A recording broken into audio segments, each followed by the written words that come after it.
Oh. Are we live now? I think so. Okay.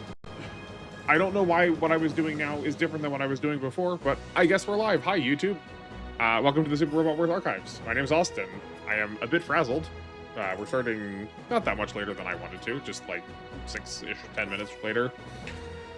Couldn't get stream started. I'm not sure what I was doing differently. I was literally clicking the same buttons that I did last week. It's also wild to me that it's been a week. Hi. As you can see, I've not actually done anything with our money since last we talked. I've had a busy week. I've mostly been video editing. Hopefully that's going to come out in short order. I think I just have the endings basically done. We're just kind of doing the intro now. Roughly speaking, there's like some more small details to iron out, but that's about it. Well, let's get into things. So we left off last time. We just finished scenario 3. Since then, the only thing I've really done is gone through and looked at what units we can and can't use. And I have opted for, hold on, lost control, there we go. If you want to look in the description or in one of my community posts, you can see which pilots and units that I'm opting to use for right now.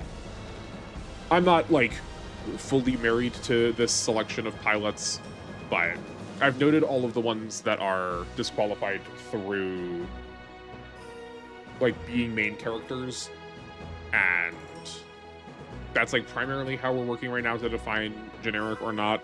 That does mean some of what we had done previously was a little invalidated, but that's fine. I think we're just going to kind of move on. I'm, like, too obsessed with it being perfect for this first instance, and, like, that's sort of not the point. We're just here to test things. We're gonna need to break a couple more rules right now in this upcoming scenario, but that will largely get us into what we need to do. Right, so, like, we can't use the gun cannon. That was the gun tank. We can't use the gun cannon, and we can't use the gun tank. But the next objective is going to require us to use the Gundam to snipe a generic and capture it. Once we have that, I think we're kind of, like, into the whole of the game proper. We're gonna have to use the Gundam for that, but we do have some pilots we can use. I think I am pro, well, not the Briker pilots, can't use them. I think I am pro using the Dragon R pilots as long as they're not the main character, just because it's going to be so long until we get access to the villain sidekicks from Dragon R that I kind of don't want to waste the opportunity to use some of their earlier units and sort of show them off. Because, like, the point is just to, like, get to see other units that you wouldn't normally, and that's just prolonging that process. Plus, I feel like the first episode was not the most exciting because we were stuck using just, like, the same 3 units, and we're kind of just, the only strategy was just pile onto some, like, base tiles to survive, where, like, I kind of want to get more things deployed. So I'm pro using Tap and pro using, I believe his name's Light after looking up some stuff about Dragon R, and not Right. Light seems less likely, but sure, fine. We have Kai now. Kai qualifies, we can use him. We've got Hayato. Hayato's good too. Ryu's good too. Bright. Yeah, so battleships. What I'm going to what I'm thinking with the battleships is we just use the worst battleship whenever we have available. To my knowledge, there are 3. There's the Gundar, which is the one from Dunkugad. That one's definitely out. So then our options are either the white base, if that is available, and unless the hover tank is available, which is, I think, just the worst battleship. So if we have that, we can use that instead. And Bright Pilot's the white base, so that's what I was thinking about it. Watta we can't use, that's the main character, we can't use her. I feel like we got, hold on. All 4 of those are the Bragger. We've got Amuro, can't use him. There's, oh, his name was Kain. Also, his name was Kain. It's Kain. It's like halfway between that, I think. You can tell my Japanese is not that good. I thought we got Sayla in there too, but I guess we did. Maybe she comes during this upcoming scenario. But no, because we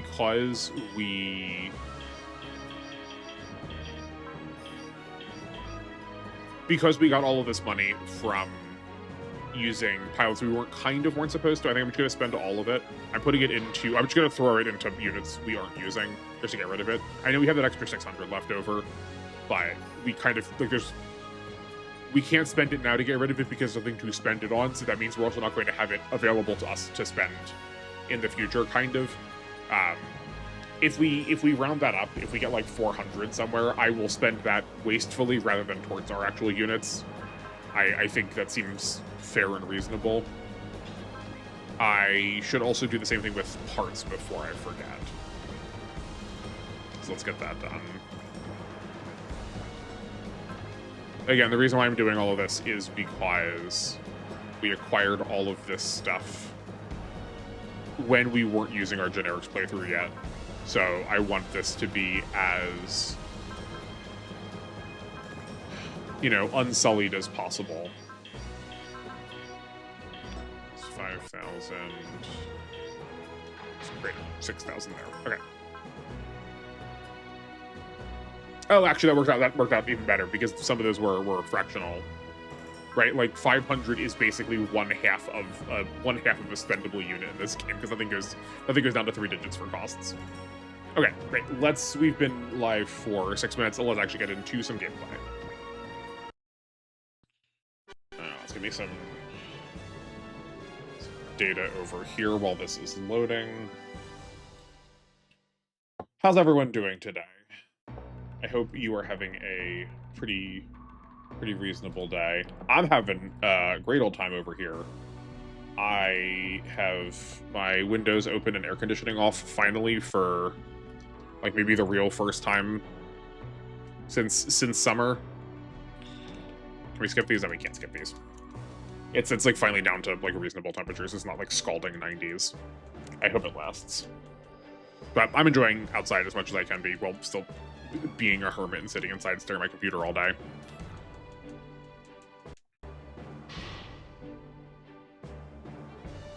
I kind of figured by this point GC would have allowed us to skip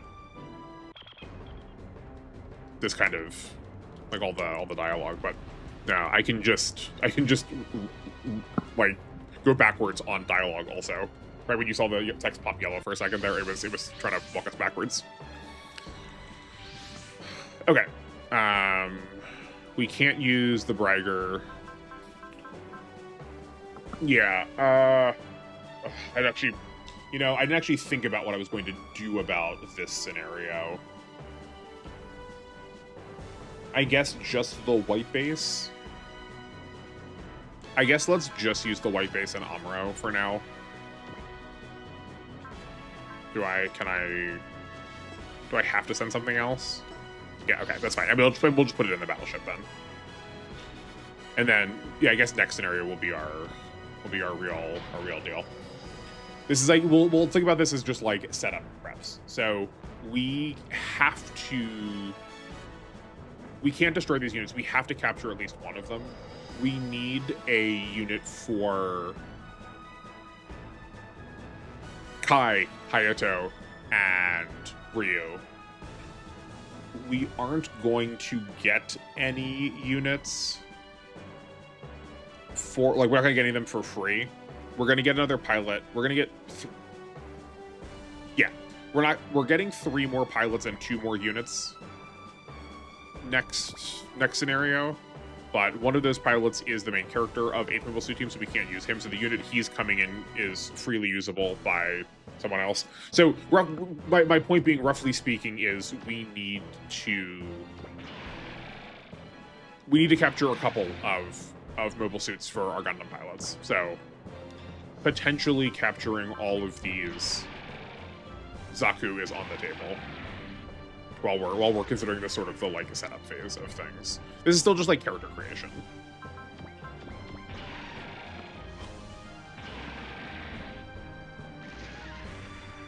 I hope everyone's pumped for why. I do think, based on the fact that I'm not getting any concurrent viewership, that I'll probably move these streams back a little bit. So if you are watching this after the stream is over but before Y comes out, I think the plan is going to be to move a little bit earlier into the day for people. Normally, this is sort of my like midday afternoon, but recently, I think in part because it's just been so good gracious hot, part of it because I've been like stressed working on the video, not in a bad way. Like don't worry about it. Just you know, like when you have a project you're working on, you're sort of always thinking about it. Why can't we attack here? Sure, I guess we'll dodge. So my sleep schedule has just really been all off and wonky. Oh, because we were using the Hyper Bazooka before, which only had 4 ammo. That is one thing I will say. If I can't make an attack, I wish I would be. It would be nice if I was allowed to like go into the combat menu and just have all of the attacks show me as being red.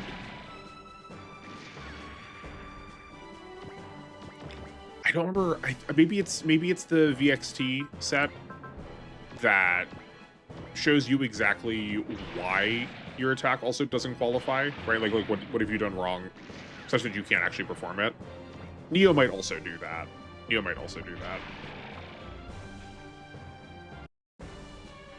Okay, what are we looking like? I am tempted to set all of these to capturable before we capture them. Because I think once we capture one of them, then the scenario is going to move on, and I would rather have us in a position where we can quick scarf up all 3 of these back to back to back, rather than have to like take those actions in the middle of being attacked by other things. That's unfortunate. Though I'm kind of thinking we might. We'll see what the rest of the map looks like.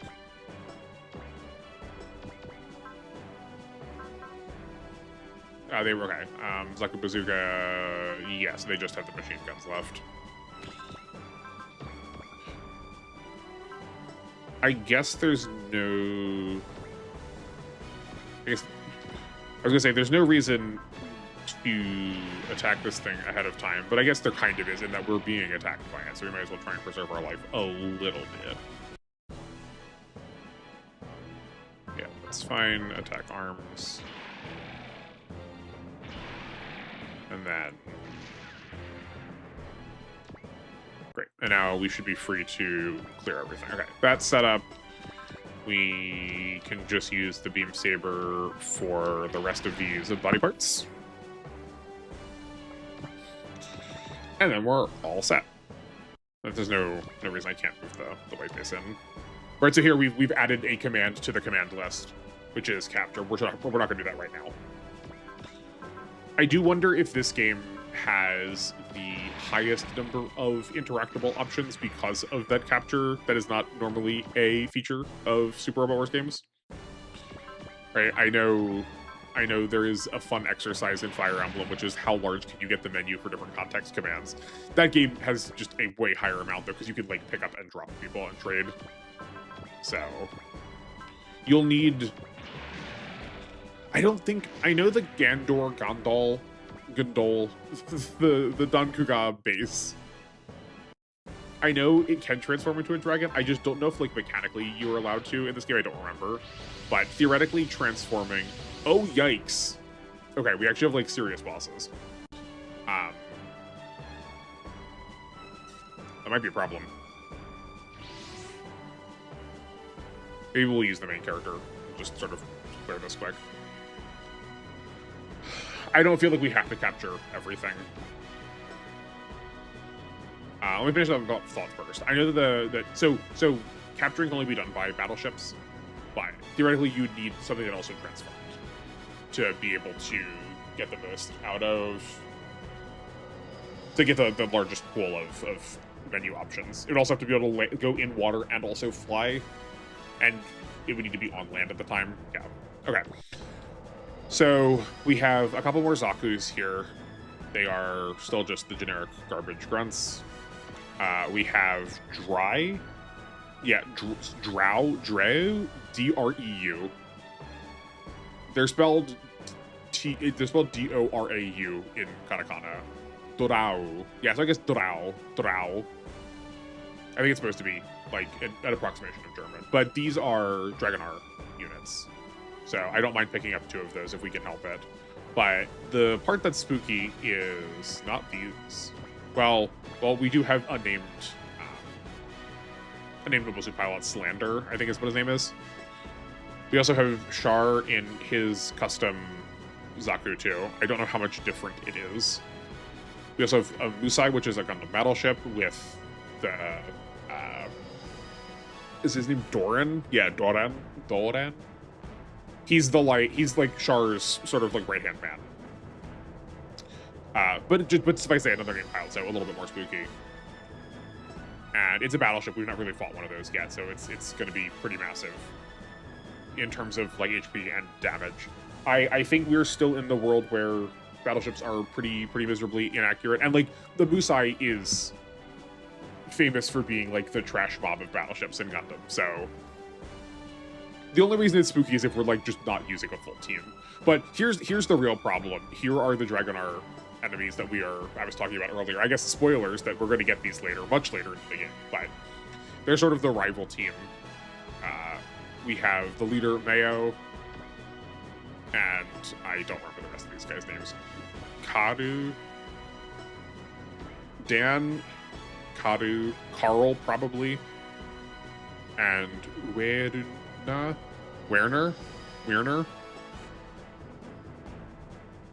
Each of these units is sort of like a souped-up version of what would otherwise be a generic, but they're pretty concerning at this point. I forgot that they showed up already.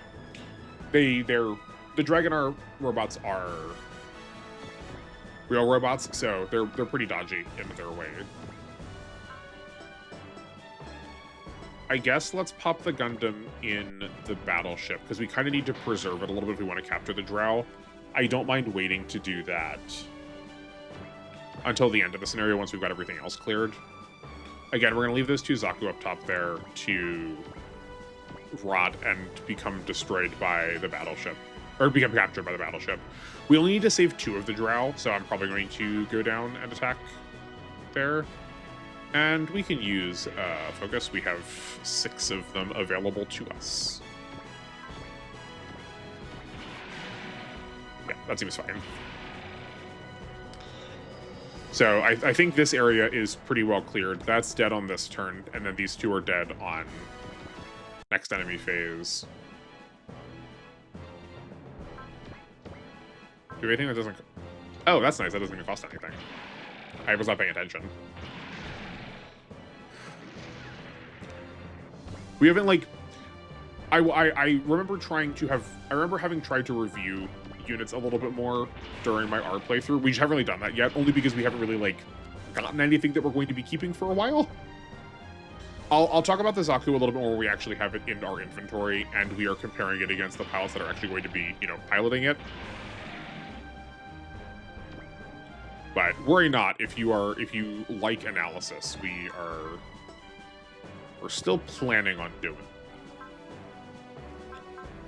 Oh, I forgot. Okay, so this is still like definitely a little bit older generation where we have like sarcastic numbers of weapons. I love when something like the Mazinger has like 99 ammo, so I'm glad that the White Base has 99 ammo. You get to keep firing this. We could have just made it infinite, but we decided not to. It's possible you could run out.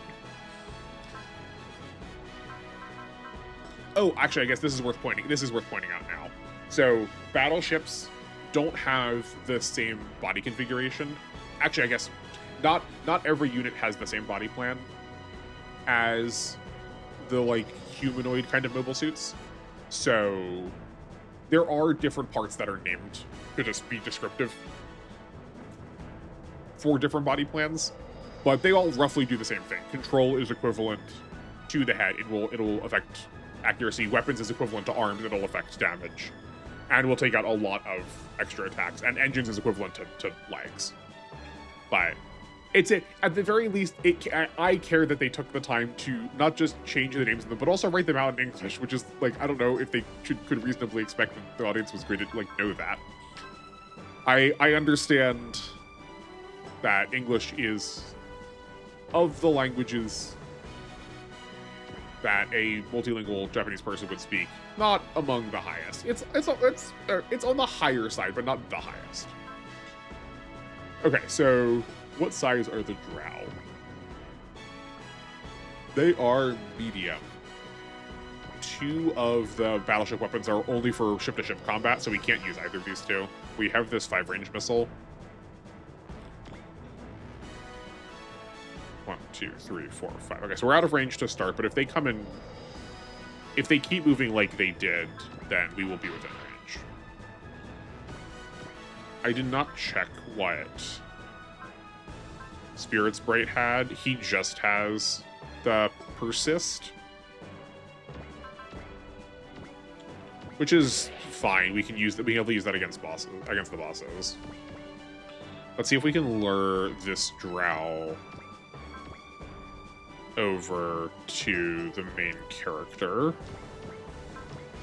If we can take attention off of the battleship, that would be ideal.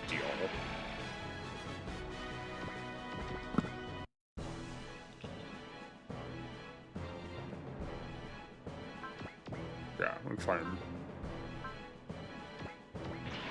I'm not going to be too fussy about which weapons we're using. Oh, right. I guess because our battleship is also super large. Is extra large. We're going to be getting attacked on body parts instead of the main body. Or, yeah, instead of the main body. So that does actually increase our health a pretty considerable deal.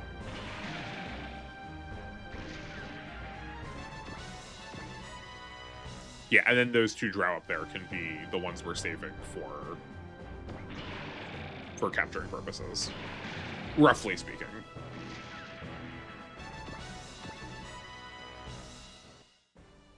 Okay.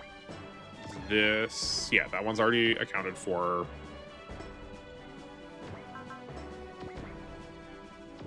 If we move here, we theoretically don't need the focus this turn because very few things are in range, so let's just take advantage of our terrain. Zaku is captured. One thing I'm going to need to make sure I do is not accidentally sell the Zaku or parts them at the end of this. Everything's coming in. Bosses will probably come in next turn.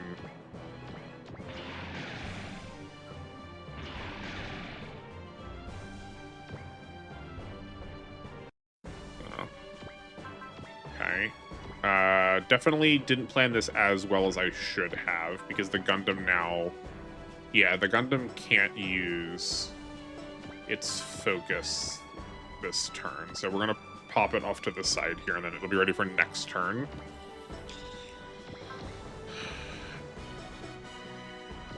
We can have the battleship fire on this Zaku. And then we can see how spooky everything's looking over here with the bosses. Okay. We do have an actual good attack now. Okay, even with focus on, it's still 60% chance for them to hit us. We are admittedly underleveled. Oh, we're also adjacent, so they're using a melee weapon. That's so much more accurate.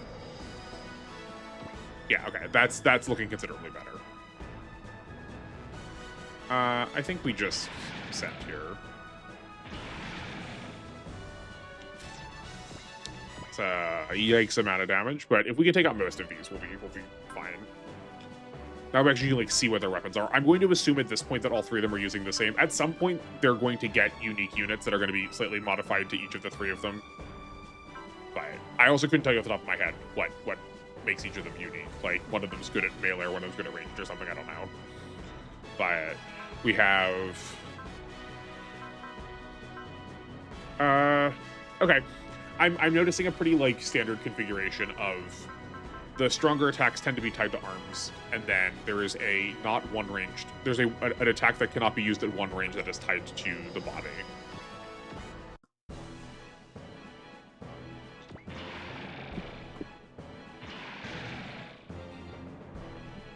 Take out those Zakus nice and quick. Oh, perfect. Okay. We can just dodge here.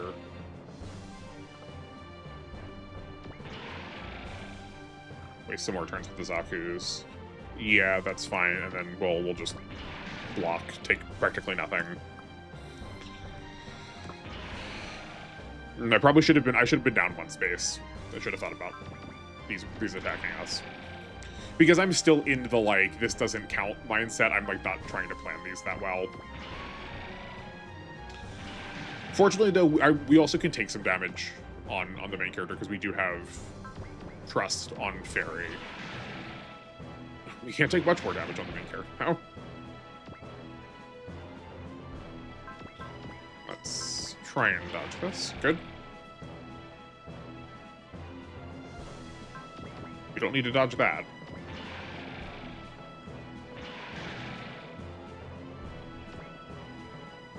Oh, yikes. Okay. We'll be fine. Yeah. I kind of have a sneaking suspicion that, I mean, I think I was starting this sentence. I have a sneaking suspicion that all these Dragonar boys are going to retreat if we take out enough of them. Right? I don't think we have to fight everybody. We also don't have enough SP for all of them, for more than just one heal. That's unfortunate. Okay. What are we looking at here? That's still uncomfortably accurate. So, but I guess we take out one of them. Yeah, I guess we take out one of them. We can't really move from this spot. The Zakus are going to attack. Well, this one won't. This will attack us in a way we can counterattack. But the rest of the Zakus are accounted for because they all had 0 hit on us. This is dead. This is dead. This is dead. We dodge these 3. And we can have the white base. Never mind, the white base is not close enough. 1, 2, 3. Okay. I don't mind flying the white base out and having it start attack, like one of these two.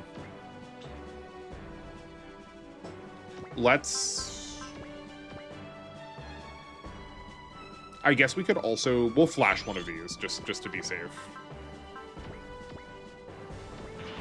And then it still gives us a focus for next turn. I don't think we're gonna have many more turns than that.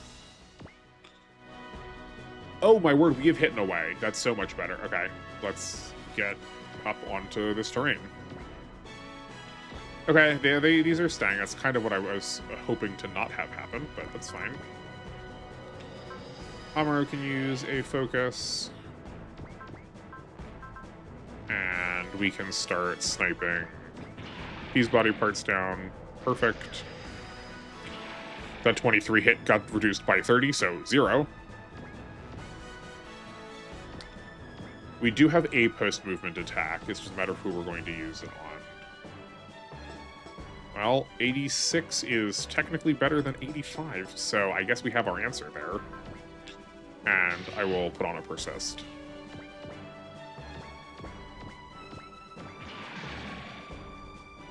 Oh, that's unfortunate. That's fine. That's totally fine. Okay. I feel like things are largely in control. The white base is probably going to be close to unusable by the end of this, but that's a-okay.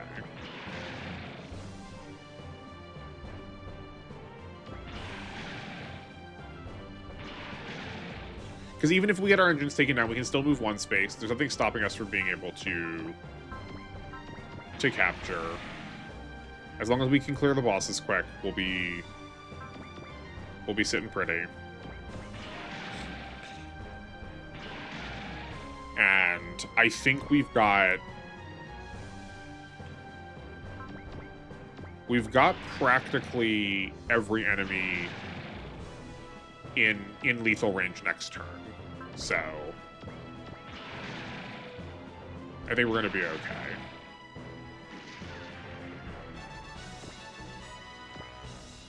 That bullseye is not that helpful. Would have been cool if you got like a willpower or something. I don't even think that heals your body though. If there was once, we're gonna block Judau, definitely. If there was a spirit that lets you heal the body parts, that would be cool. Okay. Since Amuro is not seeing any other combat, I don't see any reason to have him use his focus. Okay. We can on the main character, though. I think her name's Akimi.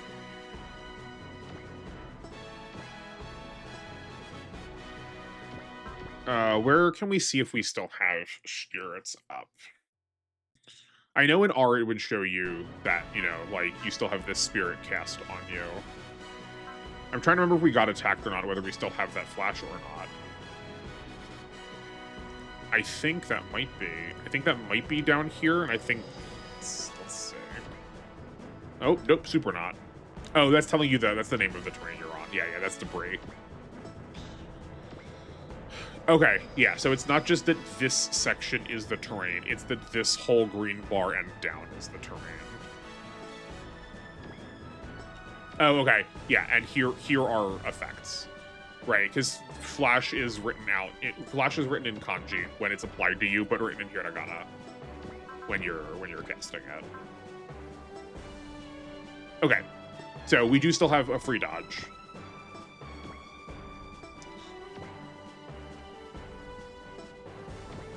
I think Char is probably our biggest threat, but we also can't attack him with our best attack. The Storm Rifle attacks, but he's got support defense. Maybe we are just attacking the Musai.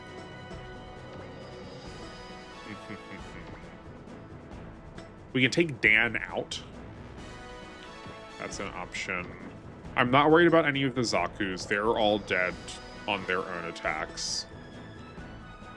You know, I guess we are going to start attacking the Musai just because of where this positioning went. I should not have let the Musai get next to both of the bosses.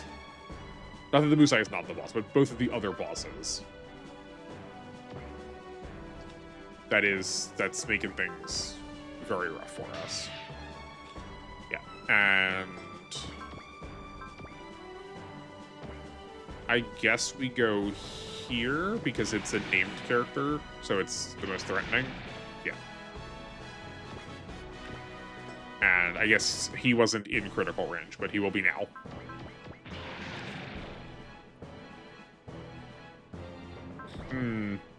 I suppose we are sort of depending on the damage of the white base a little bit, so I do need to worry about whether or not the weapons are getting taken down. Fortunately for us, though, the enemy does not focus fire that well. / at all. So we definitely would have lost a body part at this point had they focus fired. This is also excellent. I was gonna say this is good for us because they are attacking. It's a battleship attacking us, so our damage is gonna get sent most to the body. But why can't? Oh, we are one step too close. So this was just awful positioning for us. If we were a little farther away, we could actually use the battleship weapons, but we can't.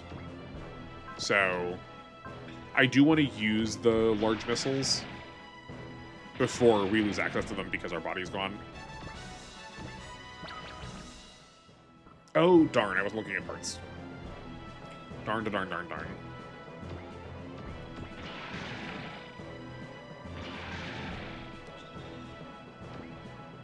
This might not be as on lock as I was thinking it is.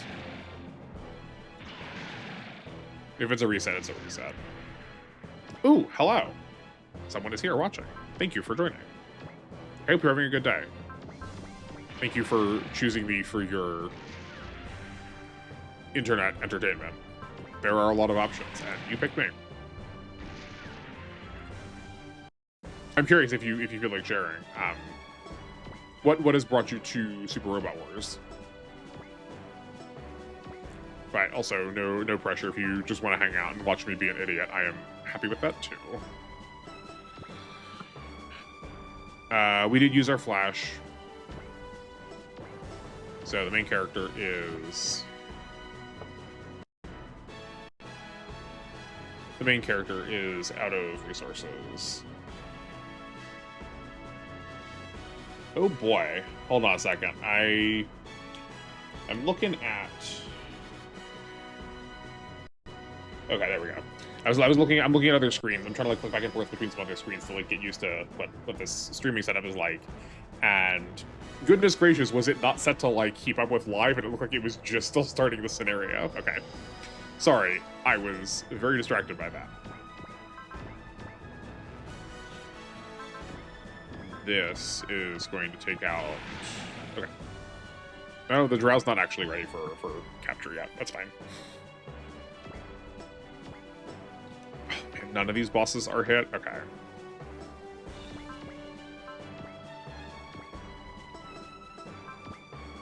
Right, and we spent everything already. So, we just need to get lucky. Perfect.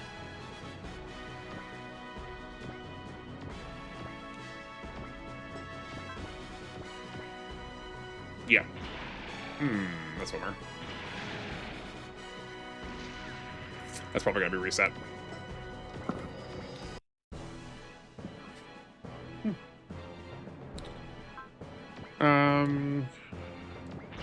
Oh no, this is against the drop. We should not attack here. That's fine.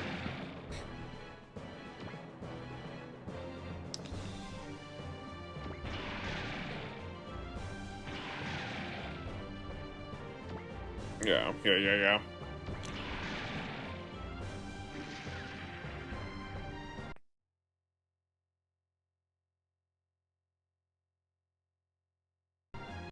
It's such a slow way to get to the game over screen.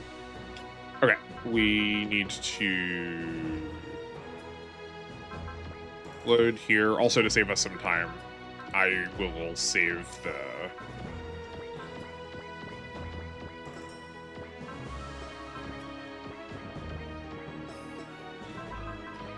the shopping, spending all of our resources.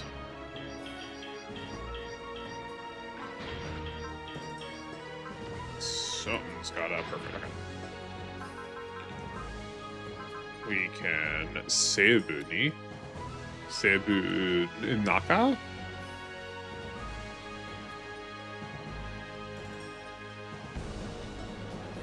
That's unfortunate. It's still not... Oh no, that is fixed. I just opened... I gotta reset the... Which dolphin we're using. That's fine. It's okay. What are we doing? Oh, right. We need to go here.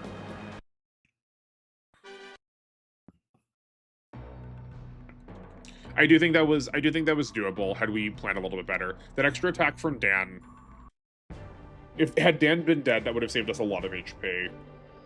And we need to focus on bosses with flashes when we have them with the main character instead of going after the generics. We just sort of book it to bosses instead of... Yeah, if we book it to the bosses, we can let the generics come in and get sucked up by the white base. Though, actually, no, hold on. I'm going about this wrong. Let's send everybody.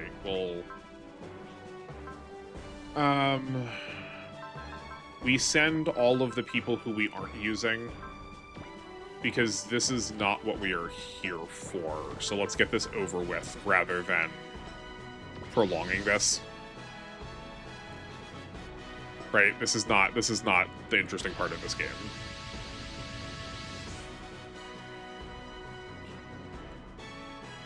Well, now hold on a second.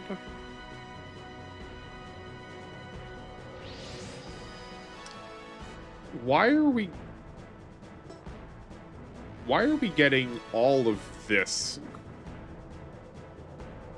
This is very weird, right? You saw me load, and we're not getting the capture tutorial again. Like, this should be fresh and reset. Okay, hold on.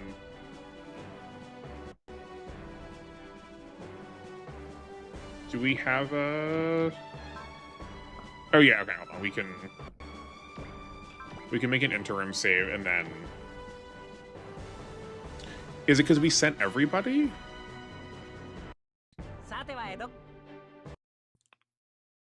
I like that Gascon gets to be part of it. That's cute. They're from the Daltanius. Let's load here because I know I made this slot 3 save when I was trying to test where Dolphin was saving things too. That was so odd. Was there like a prompt that I just like queued through really quickly that was like, do you want to look at the tutorial? Also, we had a lot more parts than I realized we had.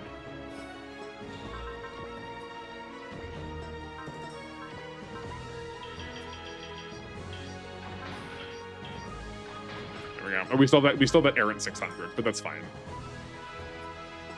Now we want to save this. But yeah, we also need to like respend all the money from this scenario too. So.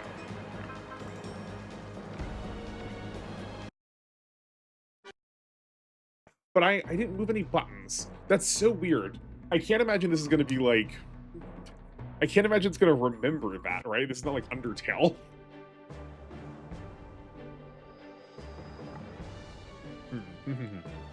Yeah, but I think for the sake of us getting through this quickly and getting to like the actual interesting part, we'll just not like pretend to like half do the rules, you know?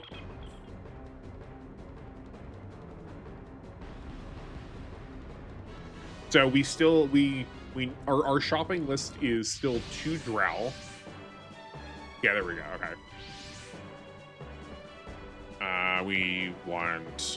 We don't. Okay, hold on. Let's actually talk about this first because we're right here. Let's get organized. So I'm not, despite saying we're gonna try and like get through this, I don't want to send characters that we could otherwise use during the actual part of the playthrough, right? Like we're not gonna use any of these units that we aren't sending, but Tap, Light, Kai, and Hayato are all usable for us. So I don't want them gaining levels outside of the context of the playthrough. Of the like actual part of the playthrough. Okay, there we go. Ooh, actually, I bet if we switch to the car for the Bragger, we can probably also use that to snipe because of what size it is. We'll see.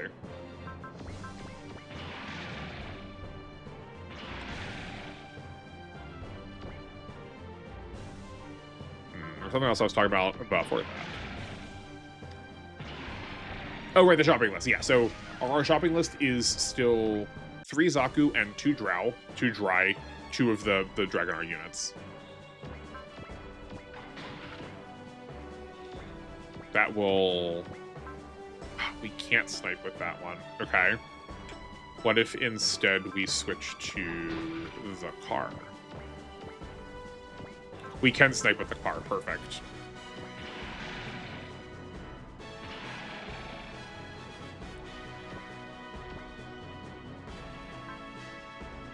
Why can't we? That doesn't actually itself have sniping. I think that's just transform. Well, and sniping is a quality of the pilot. Is that what the like circle element is for on that bottom right hand side? I don't know what that kanji means. And we aren't going to be able to tell the difference with Amuro because he himself has sniping, so everything gets to have that property. Curious.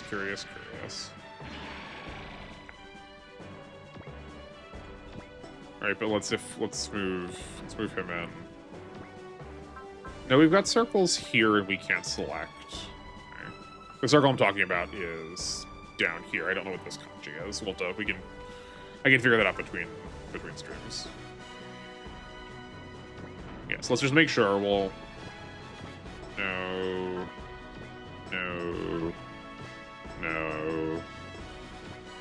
I can't... The Trider's honking massive. I can't imagine why we'd be allowed to snipe parts with it. Yeah, didn't think so. And we can also turn into the jet. Yeah, okay. That's what I thought. That's fine. That is still twice as fast.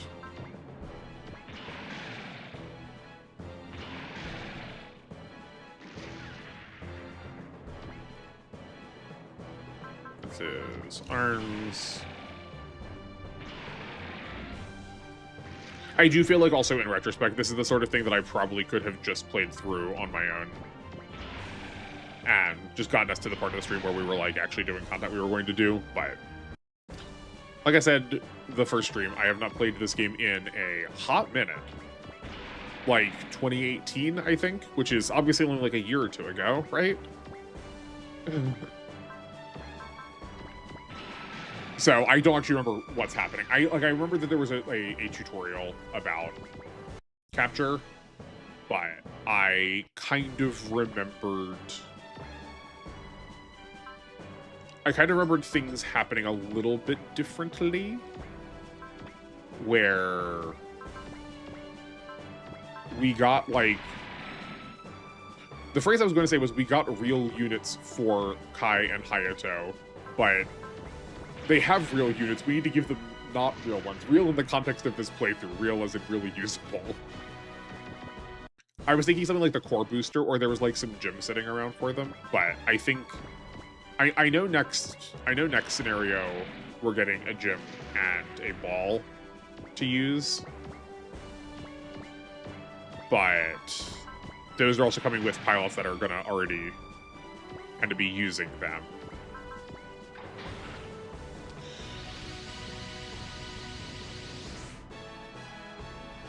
And the core boosters come considerably later. I think when we get like Sleggar and oh yeah, you know what? Sayla, I was correct in going, I'm pretty sure we got Sayla with a core booster. It's just we do get her, just not at this point in the game.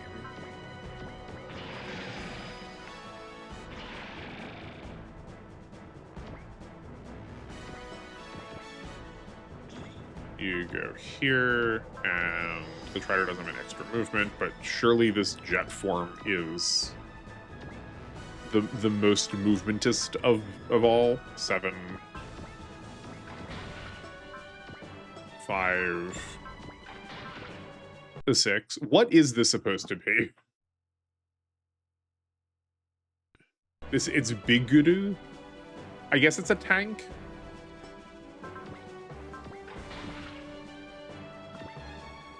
It has the energy of, I got a transformer, but I couldn't figure out how to transform it all the way. So instead, I've just decided that this transformer has an extra mode, which is halfway in between. It's like zones from One Piece. There's just the like, and kind of halfway mode. Are One Piece zones just flesh mecha? A little bit.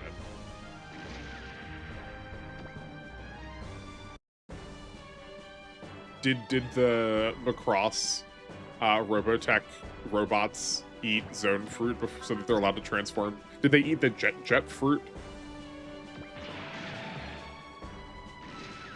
I am really surprised that there is not like a Shonen Jump crossover tactics game or series. I feel like that would go over very well. I could be mistaken, but oh, you know what? Hold on. We're going to keep this in car form. So we can start... These will be the drow of choice for capture. We've got a flash from Omachi. That is a little unfortunate that flashes are on our female characters.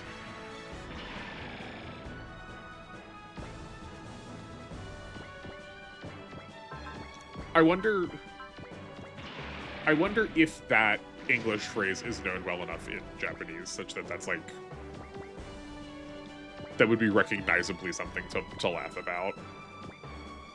But like the concept obviously exists. Just like if you said that in English, would that be recognizable to the like average Japanese only speaking audience, or like non-English speaking audience? This is the drow, so we're dodging.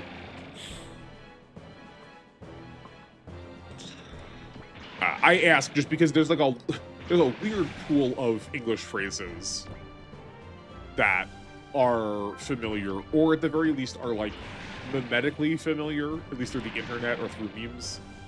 I said memetically, but like, you know what I mean, right? Not just, we have made a meme out of them recognizing it. It's that people recognize it through meme culture. Like the F-bomb gets put on a lot of advertisements for stores, and like, that is true. I definitely, while I was living in Japan, I definitely went into more than a couple of stores that said like, F off 20% off. It was very funny.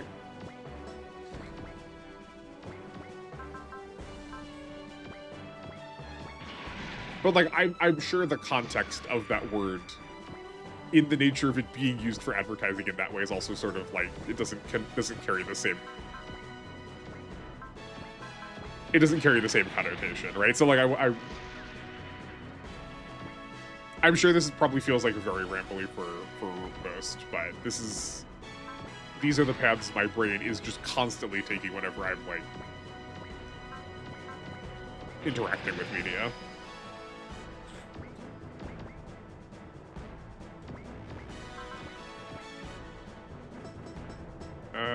We can just use both. Let's just use both. I'm sure we're going to get the attention of the villains here. I'm sure this was like an interesting, well-crafted scenario, and I'm sure that I am just shredding that detail to pieces.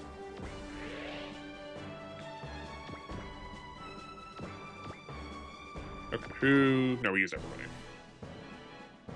Not where I thought you were going. Didn't we use a focus too?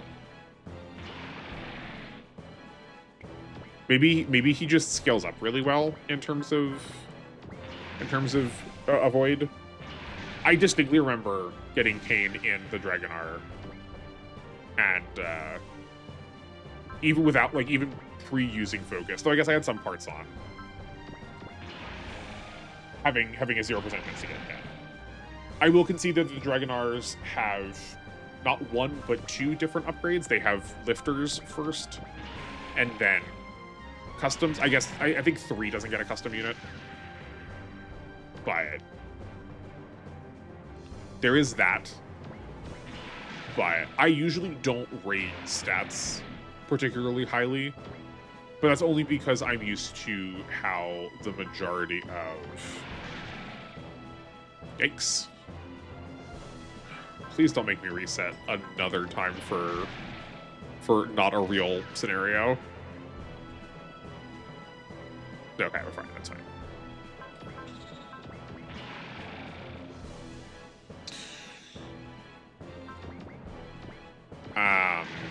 Where was I? Man, I swear that I'm not this forgetful. People joke, or people like try to warn and prepare you that, like, yeah, once you're on camera, even though I'm not engaging with anybody, you do just, your brain goes out the window, and goodness is that true.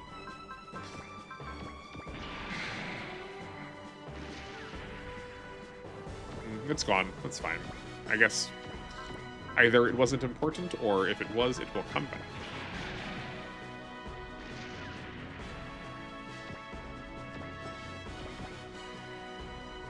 Just a tile short. That's fine.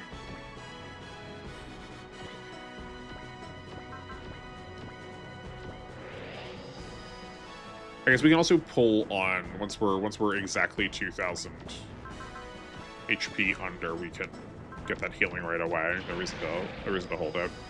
I also wasn't paying attention to the cost of attacks. I was just sort of like spending because I was not trying to think about this strategically.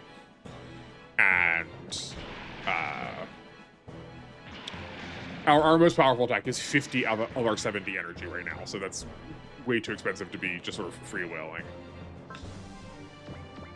And we can use that on something like Char. Oh, right, the Dragonar. Yeah, because I don't have the equations all figured out for this game yet. I don't know how much to take in. I don't know how much I should have stats accounted for in terms of their value.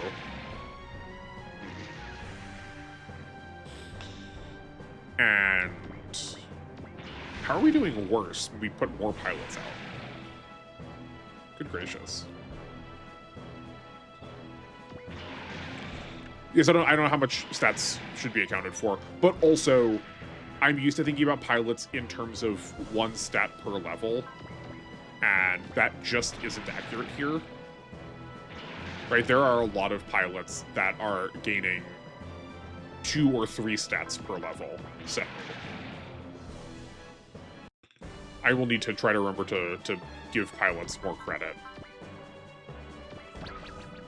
I think we've got Char taken care of because we can flash and focus and not attack because we did about half of his health, but we don't have the energy for it. So we can use the Judau, the Cloud Saber on enemy phase, and then on player phase, we can destroy him. He has a repair kit. He's not red HP, so I don't think he's going to use it.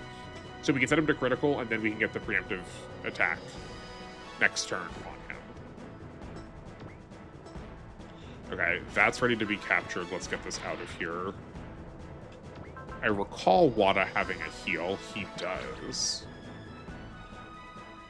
Perfect. And let's see if we can take out Meio Plato. We need a bullseye. Yeah, the Trider is wildly inaccurate. But, like, honestly, good. I do... I remember this game really fondly. Oh, sick, I didn't expect to kill him.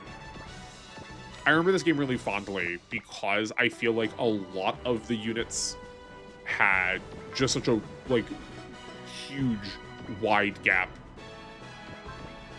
in terms of, like, what made them distinct. Right? I don't want to use the word usability because that makes it sound like some couldn't be used and some could be used.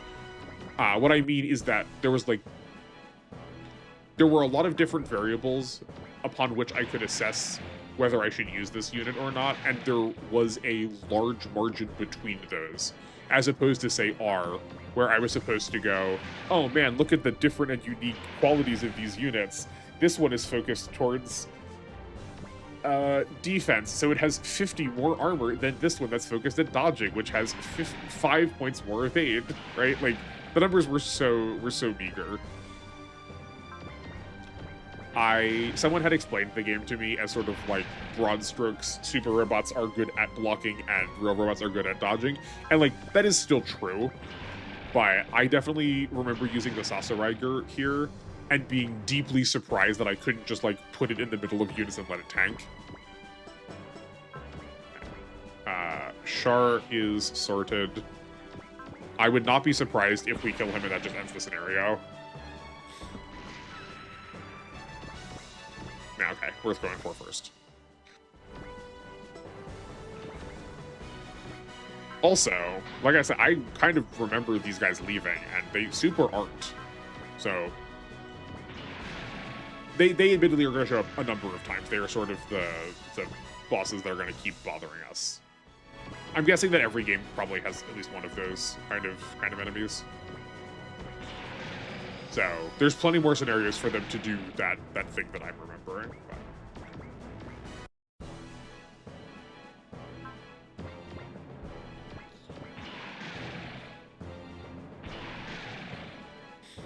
Oh, I guess I'm probably also doing this slightly wrong in that I shouldn't be using the white base really at all because it can see combat during the rest of the part of the, like, the real part of the game.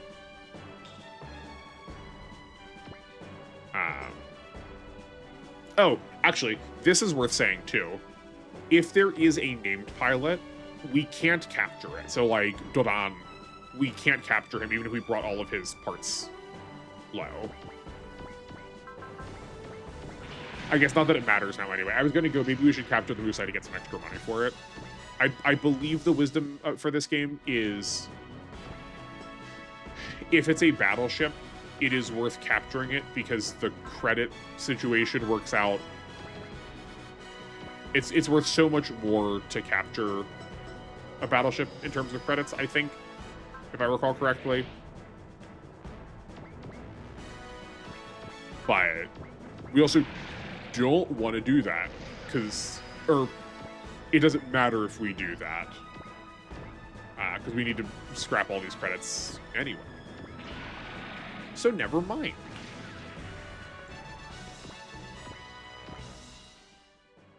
And yeah. Okay, yeah, here we go. Okay, here we go. Once it wants to load. Okay. So here are all of our captured units. We can take them for parts. We can take them for money, or I believe this is acquiring them as a unit. Yes, because our money is not going up. I'm pretty sure that's what that says, and not just like throw into the abyss of space. We'll find out when we get the prep screen. Regardless, we had to get through the scenario, so it's not like we like fully wasted it. It might just be that we don't have a full team of usable characters.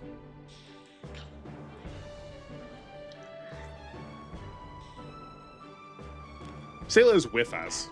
I guess though we're kind of following the plot of. Yes. Okay. Good. We got him sitting here. I guess we are kind of following the plot of the first Gundam. So we do need to like have Sayla. She needs to be like worried about whether she can do things or not, so we can't have her piloting stuff right away. I've been going for what, about an hour now. It's I think appropriate for a drink break. Quick.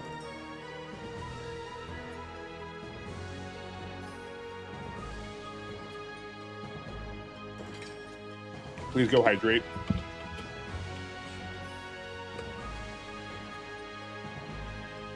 Okay. Yes, let's get Kai. Let's get Ryu. And let's get Hayato in the Zaku's. We need... We're going to put Kain in this drow, and then we're going to take Kain out of that drow to get him just not piloting something. Same with Amuro. We don't have to worry about accidentally deploying people that we don't want. Okay, perfect. So yeah, so we have... Tap is back in his units, and Amuro and Kain, our main characters, are out of theirs. So this is an interesting quirk about the Dragonar pilots. They can pilot any of the generics from Dragonar, but they can also only pilot their own Dragonar units. Right? So like Top only gets 2, Light only gets 3, Kain only gets 1, but they all get the drow.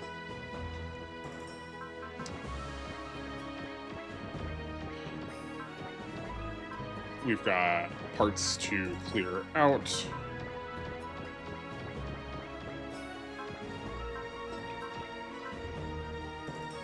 Oh right, yeah, we can also just sell any units we've collected through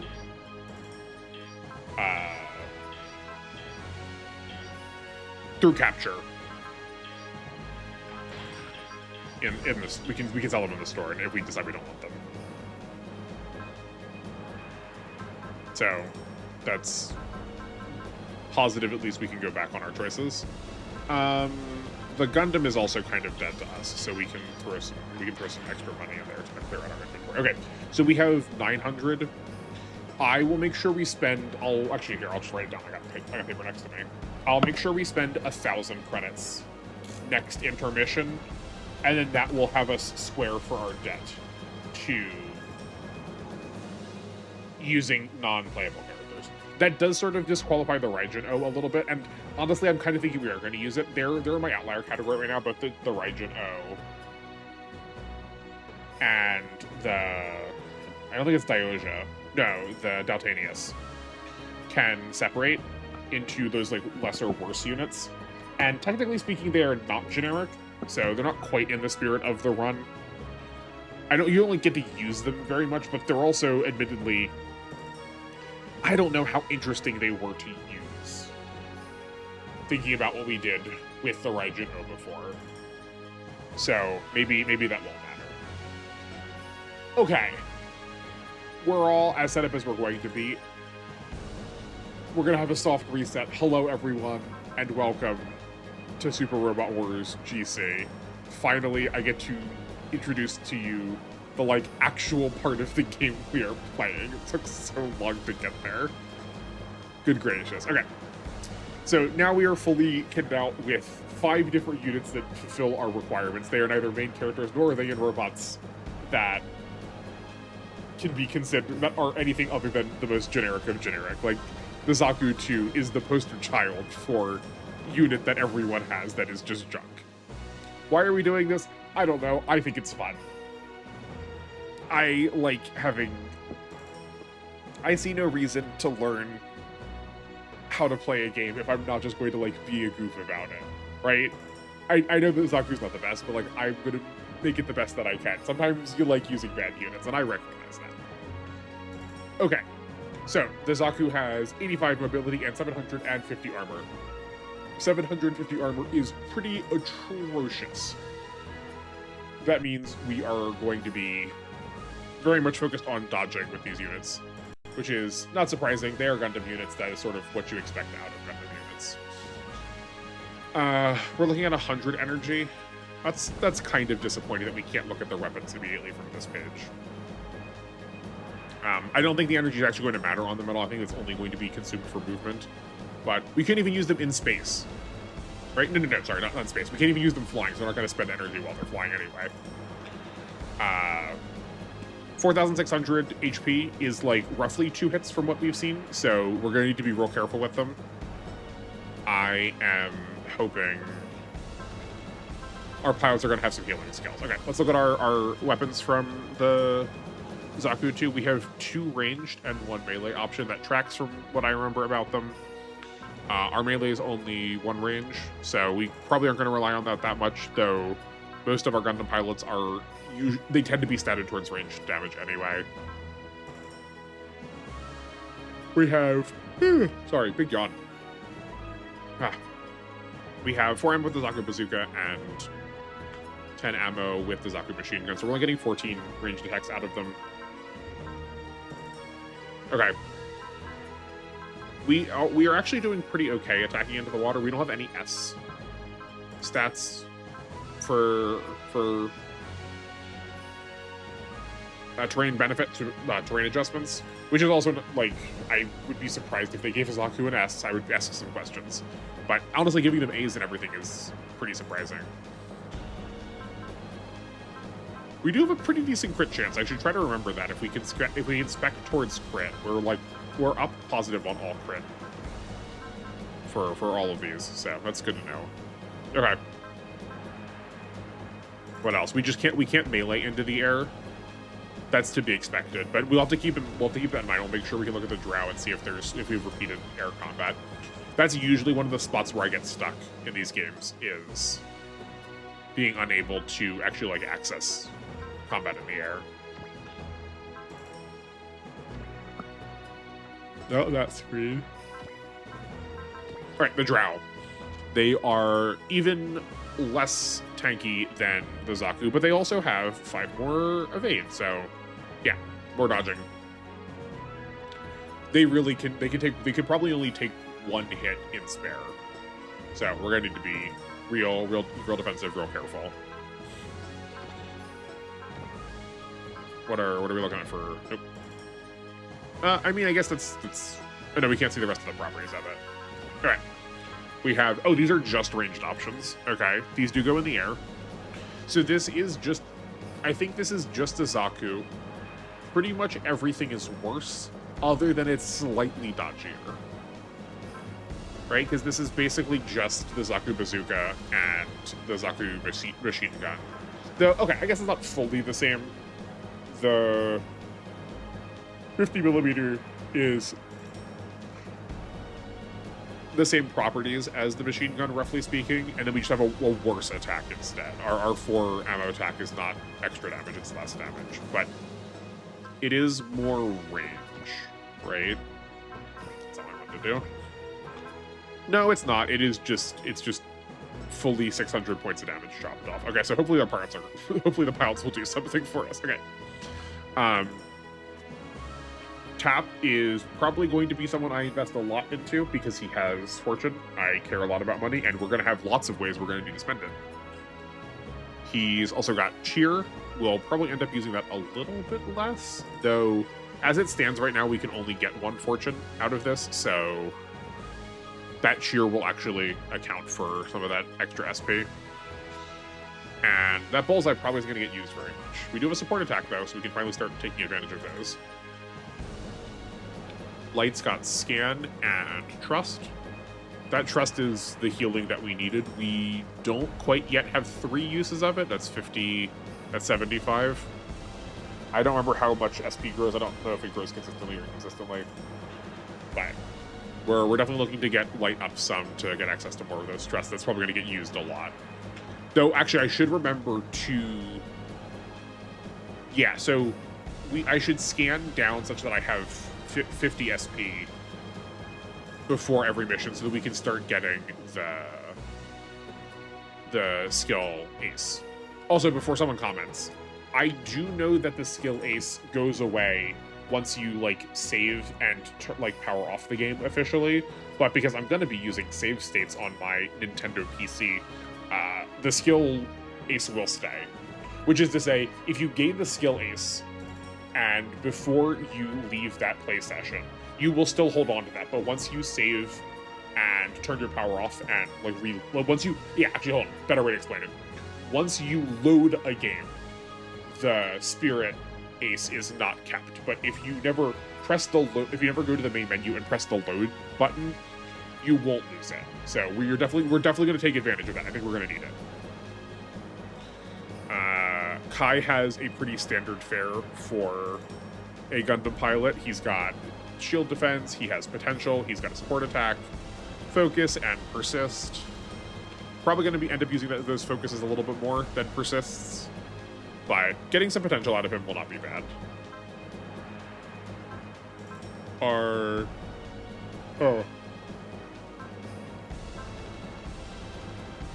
He and Hayato are roughly the same, though Hayato is...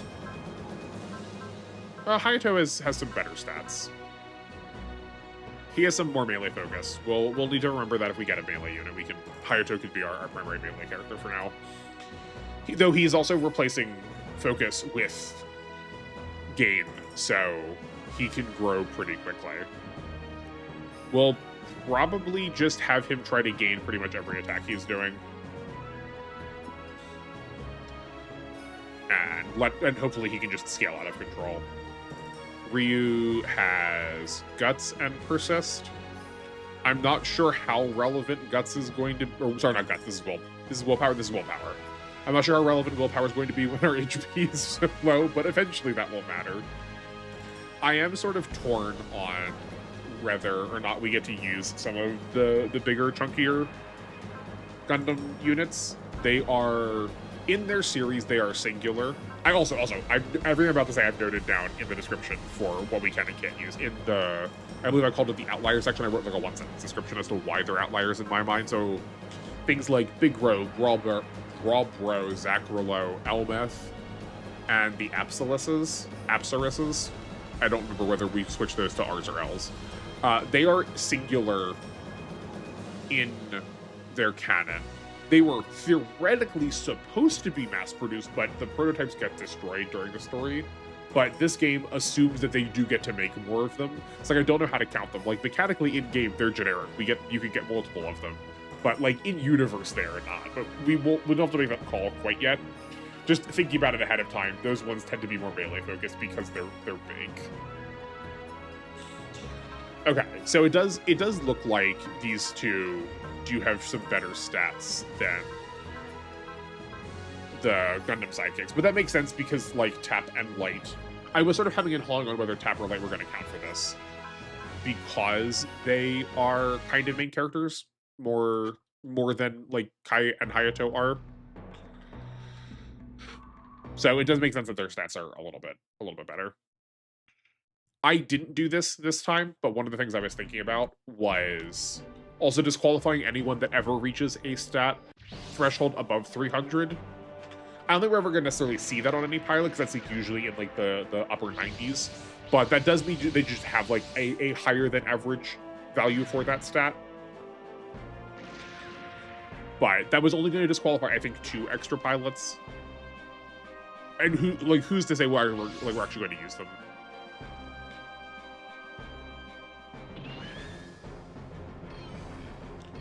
Oh, that's interesting. Aina is the person that just flew away in that gray Zaku. That is not an Apsa translation. I don't think we actually get to see that unit in the game. I think that's just always gone. Okay, so let's see what we're looking at. We are still in outer space. We don't actually have control over this Salamis. It is an allied unit, but it's a green unit, so to say. I pressed some button earlier that showed me the color of units. Okay, I'm curious. I don't know if it's going to move or not. Do we need to defend it? Yes, we do. If the Salamis goes down, we're losing. Right now, we just have one gym to work with. So this is, if you're not familiar with Mobile Suit Gundam, this is the generic of generics for the good team. This is the, like, hero version of the Zaku for the original Mobile Suit Gundam. It's definitely defensively worse than the Zaku, which is funny, because, like, in Universe, it's also defensively better. But it has worse, like, HP qualities and higher evasive stats, I think. Like evasion and armor. We are also working with... Yeah, the Vulcans are pretty poor. They have worse damage. But I guess here's our melee-focused unit. So this will go to Hayato once we're allowed to switch out of this, assuming Sanders does not... Hold on, let me get this awful grid off the screen. Thank you. Assuming Sanders is not a better melee pilot. I already immediately don't remember what Hayato is. We can compare it later, but Sanders is from the 8th Mobile Suit team. He looks to be, again, about roughly the same. There's not really a lot of distinguishing qualities between any of those pilots yet. There's like 4 or 5 different things they can all have, and it's just like mix and match which of the combination of them are you going to use. Okay. Here we go. Don't worry, we've brought backup. We've brought nothing of backup. Do we have... Oh, we do have an Excel. We do have an Excel, so let's get this... Let's get us out of there. Okay. That's a little frustrating that I can't keep this popped out. Hold on a second. Okay. Oh, no, it did stay popped out. It just doesn't want to stay, like, where I put it. Interesting. I have a couple of different windows open on my computer, and I noticed that my like, pop-out for viewers in chat had disappeared. But the window is still open. It just, I guess, like, minimized itself, which is not what I wanted. Have to keep track of that. I figure now is, like, a good time to get in good habits with it, right? Like, if little to no one is talking or commenting, I have all the time in the world to get used to thinking about it being present rather than just focusing on the game before I'm, like, ignoring people who are actually trying to have a conversation with me. Okay, we don't have any... We only have single value... we only have single value spirits, but also this persist is 20, and I'm pretty sure other people's persists were 15. Do pilots have different costs? Oh my word, I did not realize that. Pilots have different costing, like the same skill can cost different amounts for different pilots. Okay, that's good to know. So Sanders is also just mechanically worse than our other pilots in that his spirits just cost him a little bit more. Or his persist costs him a little bit more. Okay. We have some more Dragon Arm enemies. We have the Gabai. Is that a B? No. Yeah, that is. Yeah, I'm gonna go with Gabai. And we have this Dine. Yeah, great. I don't remember whether we can pilot these or not, so we're going to try and capture them if we can. They're being piloted by generics. I don't remember. If actually, once we get into combat with them, we don't have to get into combat with them. Once I scan them. Can I fast? I can fast travel. Great. Once I see them, I'll recognize them. I'm way to speed this up. Oh, can we click through that?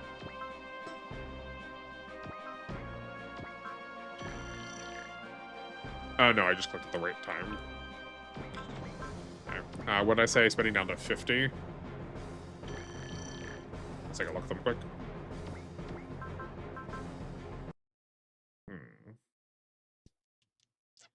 100 mobility is, I think, the highest we got right now.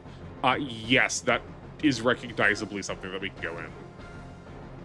Yeah, we can definitely buy both these. Okay, so we've got 2 of these on the docket to capture and 1 of these to capture.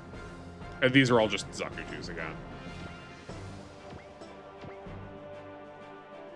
Although Norris is in this Zakutu, he is sort of the, like, assistant attendant to Aina in Fubusu team. Let me at least also scan.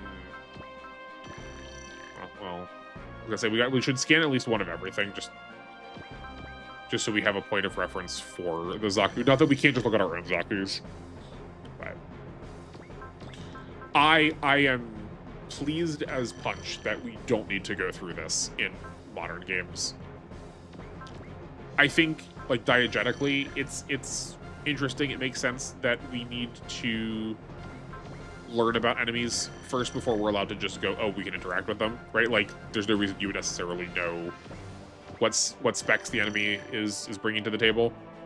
But it's like, this is just so slow. Like, this cannot be the most interesting thing you're doing, right? Like, that is disappointingly bad. I'm pretty sure now scan lets you pick a unit to target, and then you have a 10% differential with them. It's like 10% more damage, 10% less damage, or like 10% more accuracy, 10% less accuracy.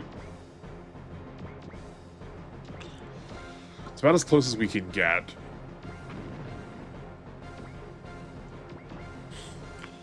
And then we'll take Sanders back. I imagine that the Salamis can probably take a couple of hits. We'll see.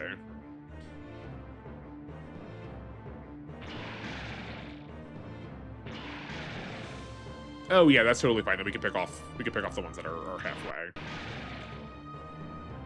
That hopefully will only take 1 hit. I doubt it's only gonna take 1 hit though. They really do not set up this opening to allow you to do what we're doing.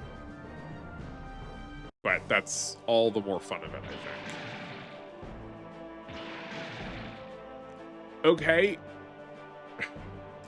It's a bit annoying that Salamis is going to make an attack that's going to make it take a lot more damage. But it did set up this kill perfectly, so I can't be too upset.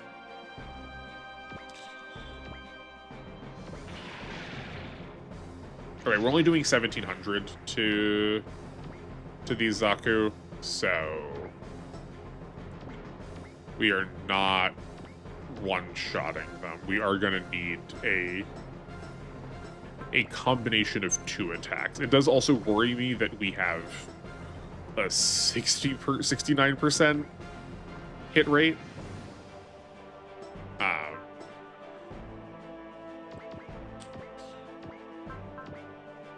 It's looking pretty dire out here. Hopefully these units are pretty garbage. Okay, I think, hopefully they're pretty garbage and they won't do a lot of damage. I mean, we're going to open with Kai because he has focus and he can get us into position, and someone else can get next to him on terrain.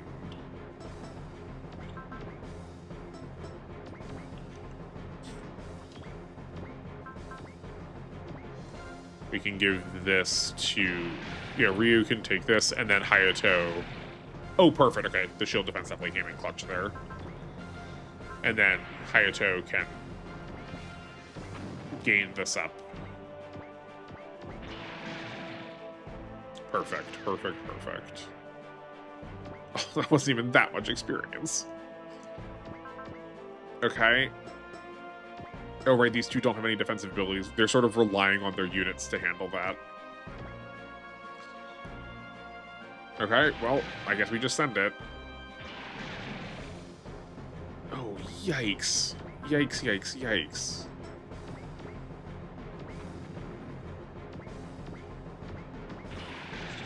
Oh, I did notice that potential fire was going between Sanders and Tap, which is not how R worked. You can only get rivalry between.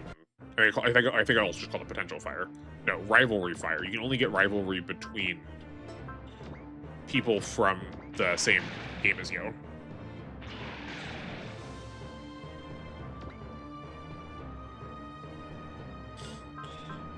I think we're gonna let the white base take a lot of these hits. It would be nice if it was on terrain, so it was getting that extra 20% armor, but that could be a next turn problem. You know, actually, that said, I think we're gonna let one of these hits go over to the dry. We just need to see how much this is. Okay, that's still a little more damage than I would like. We're doing 25 to this, so that's leaving it with 21. That's also not even in one-shot range.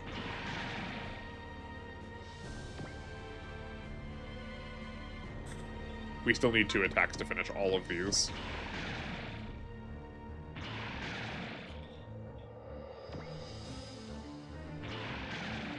Yeah, that's fine. Please attack the Salamis.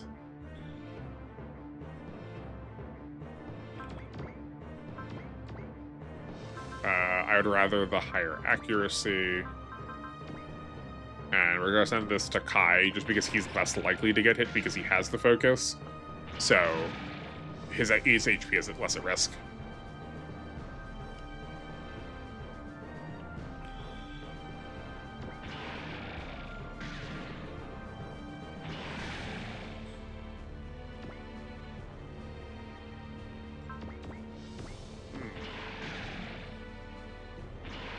Oh boy, we're like 1 HP.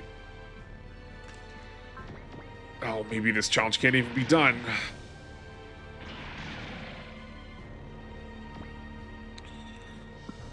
We need like a hero unit.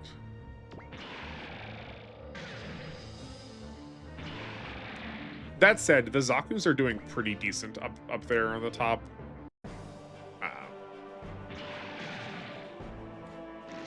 So once we can bring them down here lower, we're 3 HP.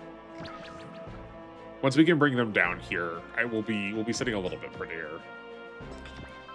I think I'm okay wasting that 3 and healing Tap to full. We're definitely gonna need to use we're gonna need to liberally use the battleship for healing. Okay.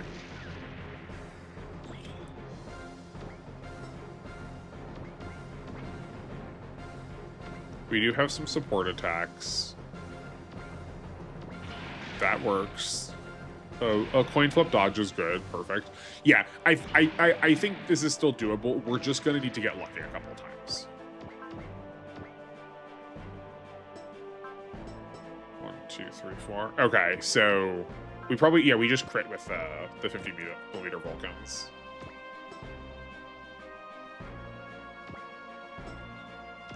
Who's the lowest?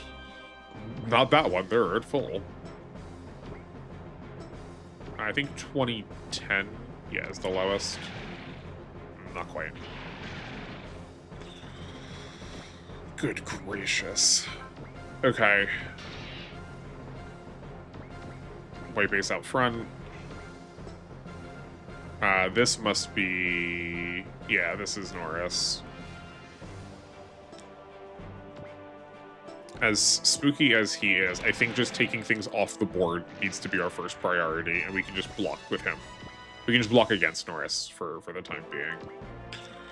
Kai needs to focus again. Do we have any other trusts sitting over here? No. We do have a gain, so Hayato can definitely do that. We don't have any... I already use that. We don't have any... No, oh no, we do have some support attacks over here. Okay. Okay, no, everyone's got a support attack. So... Kai can be the one that doesn't use a support attack, seeing as he's the least likely to get hit. We get a persist, may as well use it early. There's no reason to save anything. The Dine is the scariest, and it also can't counterattack right now, so let's take advantage of that.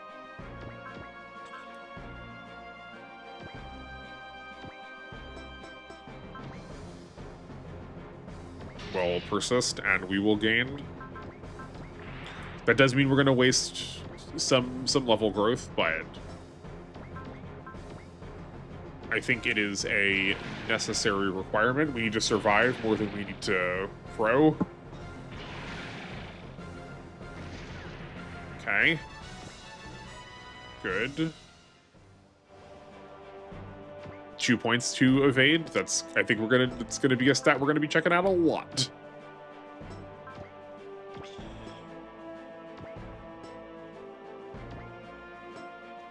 I think we're just gonna weaken. Yeah, perfect. Something that can't attack. Also, speaking of capturing, I was acting like we could be capturing this whole time, but I don't even know if we have anybody that can aim to capture. Right? Like, none of these people have sniper.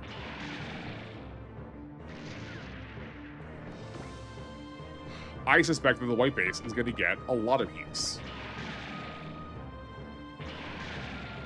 But that's fine. That is like sort of what the original premise of Gundam was, right? That a lot of these battles were theoretically organized around the battleships, and that the mobile suits were more of an attack that the battleship could, like, engage in. Ooh, okay, that's good. You were attacking the person who has the greatest amount of dodge. They still managed to get a support. It still managed to need a support defense. That's a shame. Okay.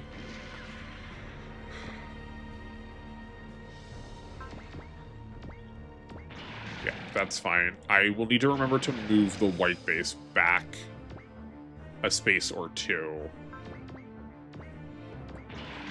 next turn, such that we're able to use our powerful attacks for ship-to-ship combat. Man, we're really getting unlucky on a lot of these rolls. I know they're like 60s and 70s, or they're like 50s and 60s, but still. Okay, well that's 80. Yeah, well, never mind. Can't be that upset. It giveth and it taketh away.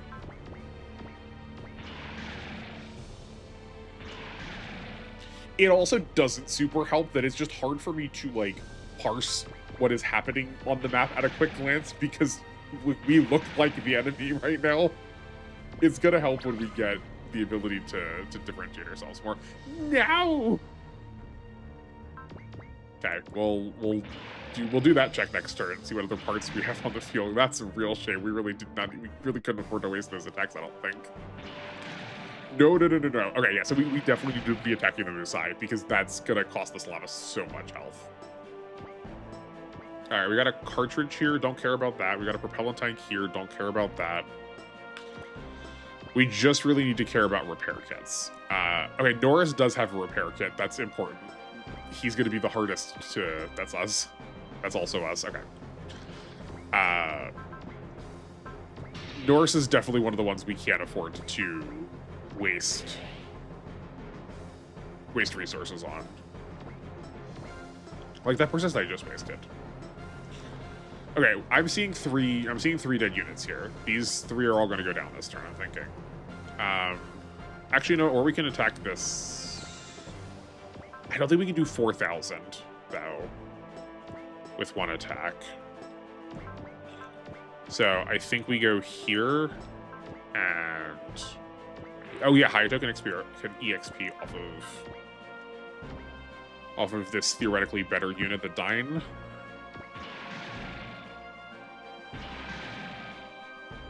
boy. Things are going to be close. That's fine.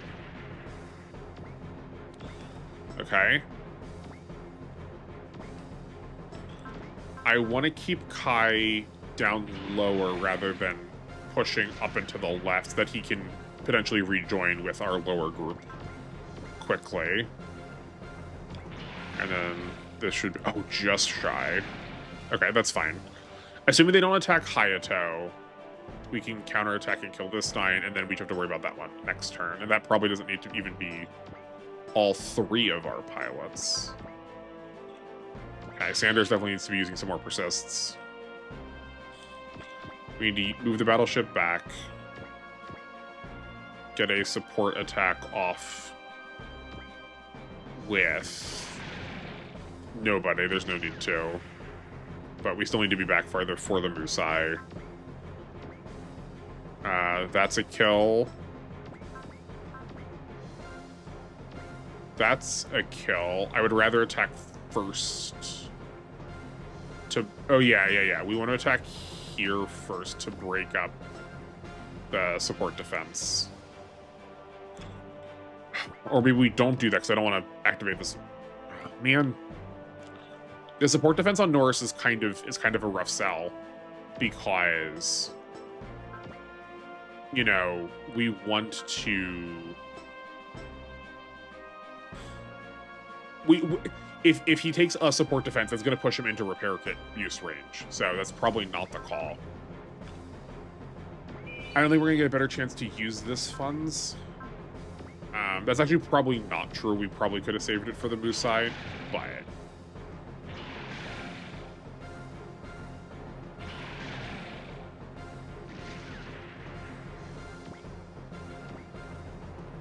Okay. And then I'm going to bring Sanders around to the top so that we can pop... We're gonna need to start healing, I think. Yeah, we're gonna put light in here. That's gonna have to be the answer. Yeah, that's fine. Attack the Salamis.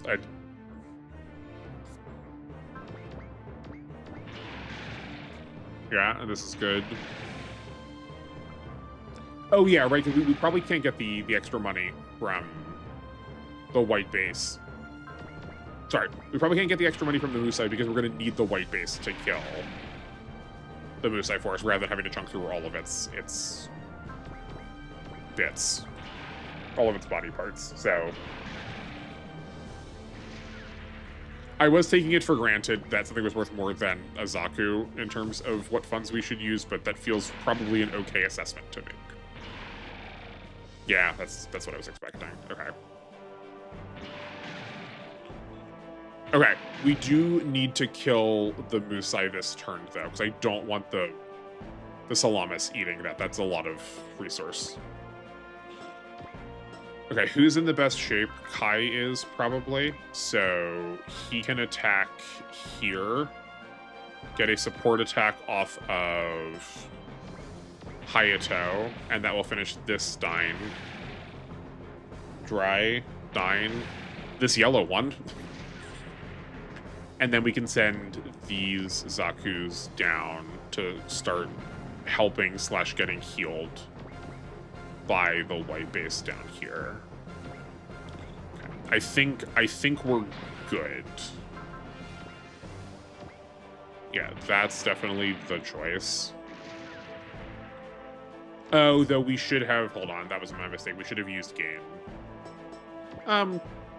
Maybe. If we had used game, that wouldn't have necessarily been bad. We're going to put tap in here, too. And then just hope that the Salamis can hold out for a turn. Yeah, he can kill that Zaku. Oh, never mind, he's not counterattacking there. We're going to block with the white base. And that's exactly the position we wanted Norris to be in. Oh, my word. This is perfect. Okay. The Salamis is not dead. We end this turn. Because I put tap in, we don't get to use the game now, which is not maybe the right... That was not the best call, but he's at critical HP, so we need to go. Why is... Oh, no, this is Drow. I couldn't read there for a second. I want Tap to have the experience more because he has more relevant spirits, so this is going to be our attack. We haven't looked at an attack yet this stream, so let's do that. And we also get to hear the Dragon Arm music. I'm never going to be upset about that.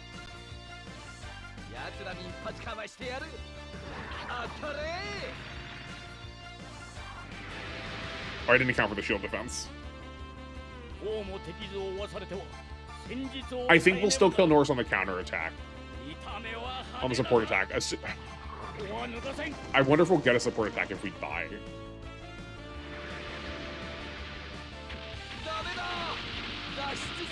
Yikes.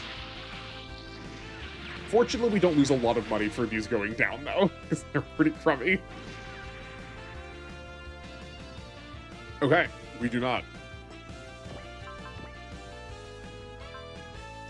Well, let's give this to Light then instead.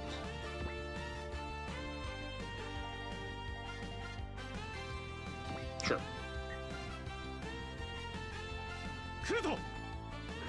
I just hope we don't get another shield defense. Oh, man.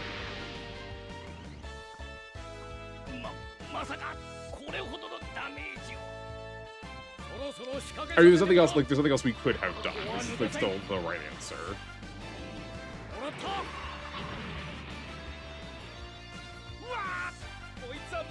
Yeah, and because Light is full healed, it's not gonna kill us. Great, and then Hayato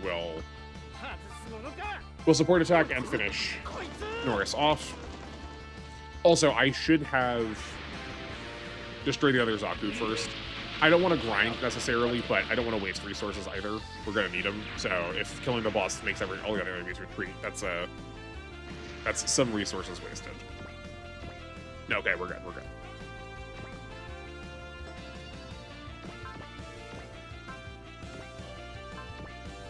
And that's just free. Okay, a bit messy, but not bad. And we actually have those 20,000 credits to spend. Well, no, we don't have those 20,000 credits to spend. We've got to spend 1,000. That's what I did take note of it, but I just grabbed the closest thing at hand, and it was my extra large Sharpie, but it's been very blunted over years by use. So it doesn't look like anything. It's just like a giant black sponge. It's not that funny, but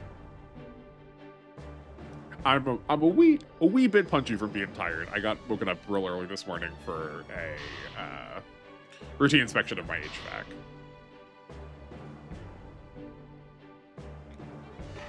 The range of times I was offered was between 8 a.m. and 2 p.m. I should expect someone to come, and they showed up at like 7:30. It's like so much time to have to be. That's so much time to require to be prepared. Okay, we need to. Do we have the Trider back? Oh no, the Trider. The Briger. We do have the Briger back. Okay, there's our 1,000 spent. We are now out of debt. We now have everything we want. Everything is ours to use. So let's look at our new units first. We have. What's this? Oh, that's the Type 0. Okay, no. We have a gym. Like I said, we're gonna. It is our most melee focused in that its best attack is melee, so we're gonna give that to whoever has the best melee stat among our Gundam pilots. And we also have the ball. This is like the worst of the worst for robots. If the gym is the generic, at least it's designed for combat. Like the ball is, this was designed in universe. They are designed around being sort of little like repair droids for things that are happening out in space. They just sort of slapped a cannon on the top because it needed to go to combat, right? Like everything about it is just underwhelming. So our worst pilot's gonna get put in this, and it's just gonna be like, if it can help, it can help. It does have an S in space because it can only be in space. So like, there's that. It is going to be. I'm guessing S is probably just a 5 or 10, like a 5% increase to stats. A is usually average, and then S is like above where you should be. So like, it's gonna be slightly better than it would otherwise be, but slightly. a slightly better version of bad is, you know, nothing to write home about. It does have 7 range though. Okay, so right, well, like this is why I really like this game, because not only do we have all the other elements of the like small, medium, large, double large attack requirements, like we've not seen anything with really long range yet, and already the ball doesn't want to be in combat, so giving it a long range weapon is like good design. I'm very happy that units feel very unique. Okay, so we need to not Amuro. Someone needs to take Shiro out of the ball. Oh, okay. Michelle, I don't remember how to say his name. This pilot that I'm looking at right here.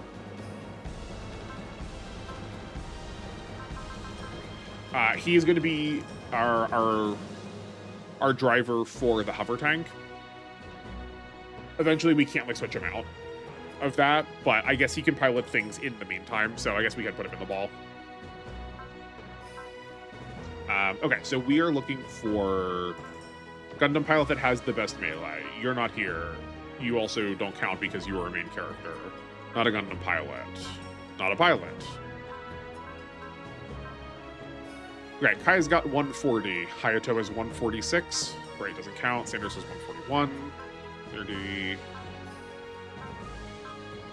143. Okay, so Hayato. Where'd you go?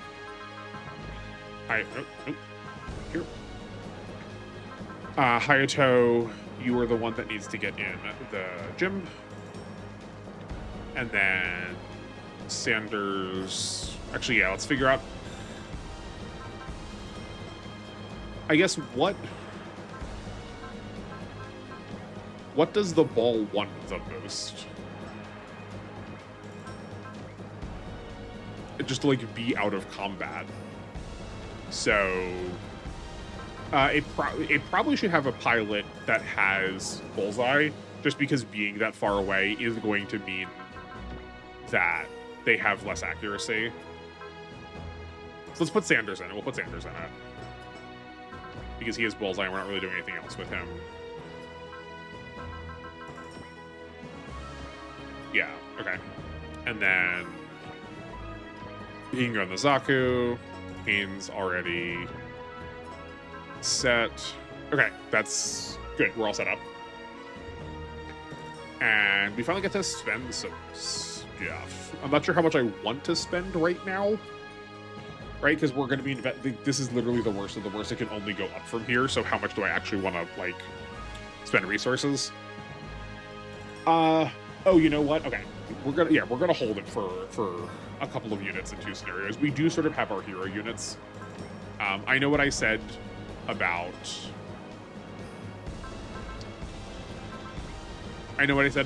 being able to use, like, main character units, and I qualified in the earlier stream that Gundams are pretty much always going to be disqualified, but the exception being, like, mass production type, so, like, the mass production new type, not that they're in the game, would be an example. But there are some Gundams from 8th Mobile Suit Team, the ground type Gundams, that are mass production, so we do get to use those. And those are probably going to be a lot of our investment for this game. That said, we can still equip parts, so we should do that. We have magnetic coating. Okay, so who's already dodging? I think that's incorrect. We need to put this on one of these two. Let's give it to Tap, because they need the help the most. We do actually kind of want to shore up weaknesses. Yeah, let's gonna give him one of the repair kits also. And everything else I don't think we actually care about equipping, so we're not gonna bother. And then we don't need skill parts yet? No. Okay. And I think we are actually just gonna save all of our money. We have a what if, a sub scenario, a bonus scenario for stage 5. Which we super duper want to do because we are going to get access to some other units here. Oh, but it might be by capture. We'll find out. We'll find out. Even if it wasn't, I probably still want to do this just because it is now unique and new content and we actually have characters we care about. But there are high mobility type Zakus here, and that sounds good to me.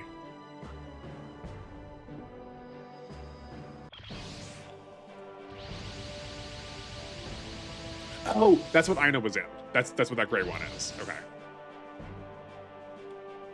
That's interesting. It did force Kate into the Dragonar. Okay. No Saku, Jim, Ball, Zaku. Okay. And we'll just put Kane in the white base. Okay, cool. We don't have a good defensive position. Yeah, so I guess this is the high mobility type. So we actually do get to see what these units are in game. This is a more rough version of what we did last time. We don't have any terrain. I think we're gonna be doing the like Ball of Death strat for a little bit, and just keep everyone locked down to each other to get support attacks and rivalry bonuses, and just slowly slide our way towards some asteroids to hopefully get some extra defense.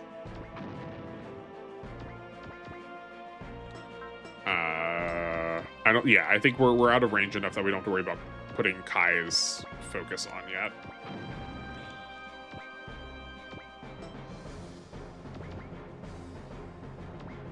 And we'll just send Light out all at once. I don't think he's going to get into combat. He'll be fine.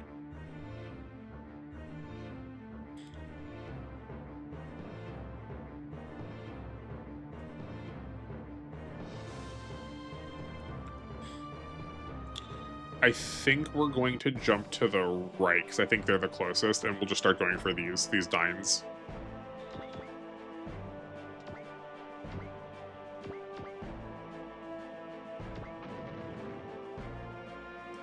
Yeah. Oh, right, we should be scanning to get the spirit. We can also see they have a range of... Everything's post-movement, and they have a range of up to 4. 1, 2, 3, 4. Okay, so being at the diagonal is going to make them want to attack already. So if we make the white base our, like, the upper right... If we make the white base the upper right angle of our square, that might be the best plan for us. Okay, how much better? The high mobility types have 5 more mobility. Incredible. Okay, so maybe it's not that big a deal. We're not going to get to capture these because that's not really that big of a difference.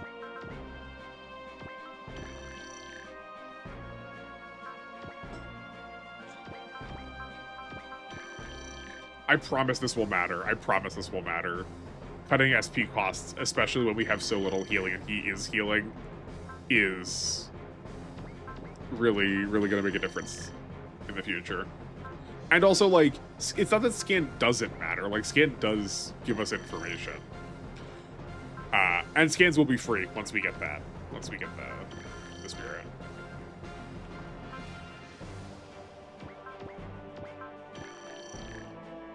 I don't remember if there's a unique... If everyone has a unique ability in this. I don't think so. I think... Is Neo the first time we get pilots with a unique ace bonus? Surely that can't be right.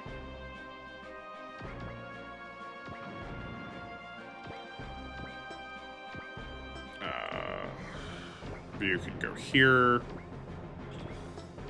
Kai is going to move 1, 2, 3. Yeah, potentially in range. So we'll spend to focus this turn, and we'll need to pay attention to how they relate to attacking Kai. And whether or not it's worth spending those for the future, or whether we should spend them on persists. And then just move everybody forward.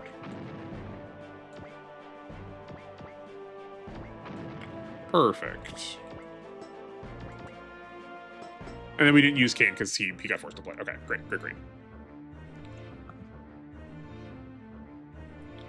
Yeah, this works out fine. Having that go to the white base is a-okay with me.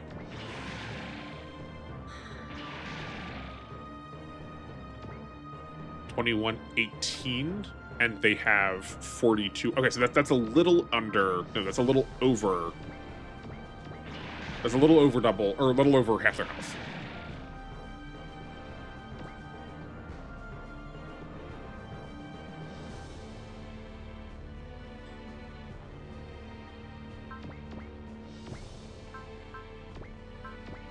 Okay.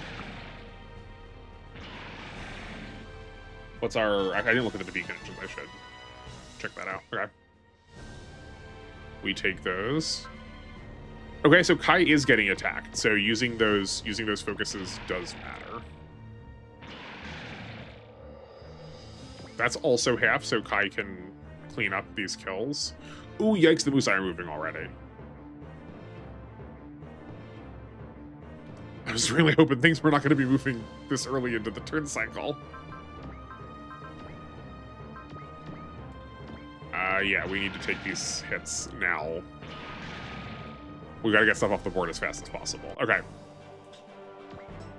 So the white base can probably take this Dying out, or yeah, take that Dying out.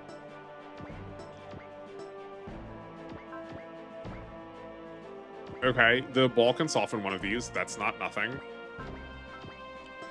Maybe not even soften, maybe just kill. Kai can support attack. Okay, so I think that's the attack with the ball. We'll say we'll tentatively lock that in. Kai can finish one of these two. Anyone can kill here.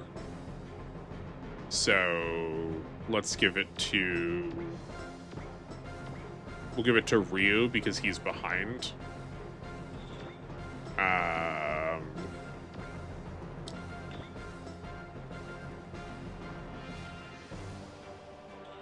Oh, but we also kind of want to move forward a little bit. Because we want to get terrain before we just, like, get stuck sitting here.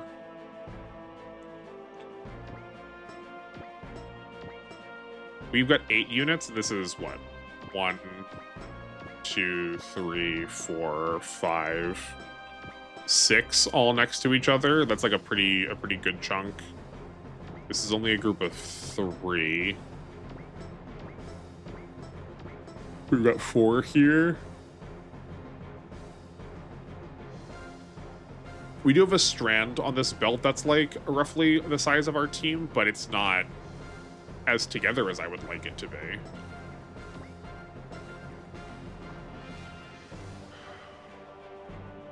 Yeah, because if we stay here, pretty much we're gonna probably, if we stay here now, we're probably going to be staying here for the rest of combat. Is that bad? Okay, maybe that's a little bit over. Maybe that's a little bit over an exaggeration because we can still move. We can like shift forward slower. Like we can like put things over around this bottom right hand angle. Yeah, let's try that. I think we're doing this first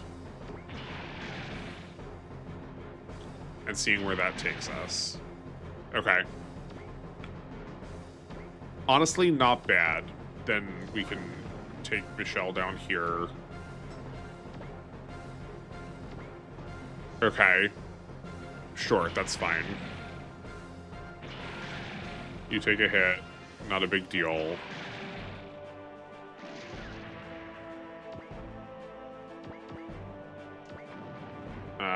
This is Hayato.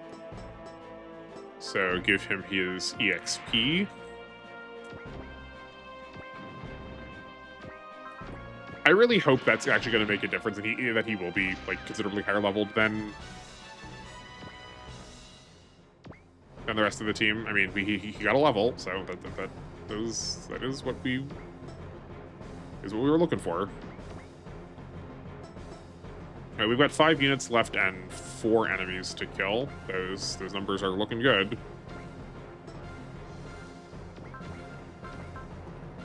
If we cannot use that, I would like to. I think we're going to persist this time because we're just going to... Odds are we're going to be taking this hit anyway. Right? This is 93. It's only going down to 63. That's not that much more safe. Tap already used his support attack. So... I'm trying to think, because like I said, I would like to start moving. I would like to move a little bit to the right if we can. And leaving Kai here is not ideal. 1, 2, 3, 4. Okay, actually, we can just leave the ball disconnected this turn, and he's not going to get attacked.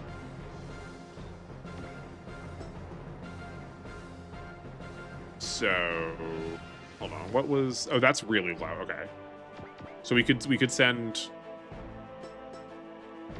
Right, no, this one's for Ryu. Send him down here. Take this out easily.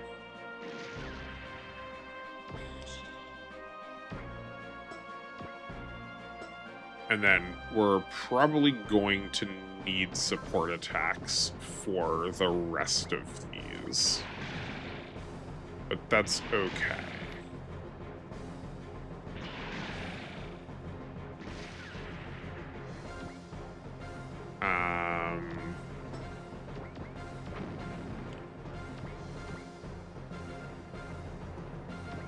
Oh, did Kai use his support attack already? He sure did. Okay.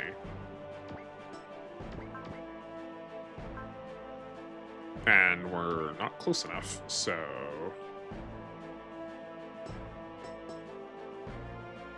Odds are Kai is going to need that support attack more than Bright will.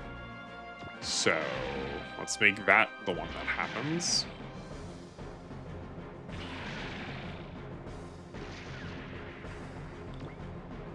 Cool, cool.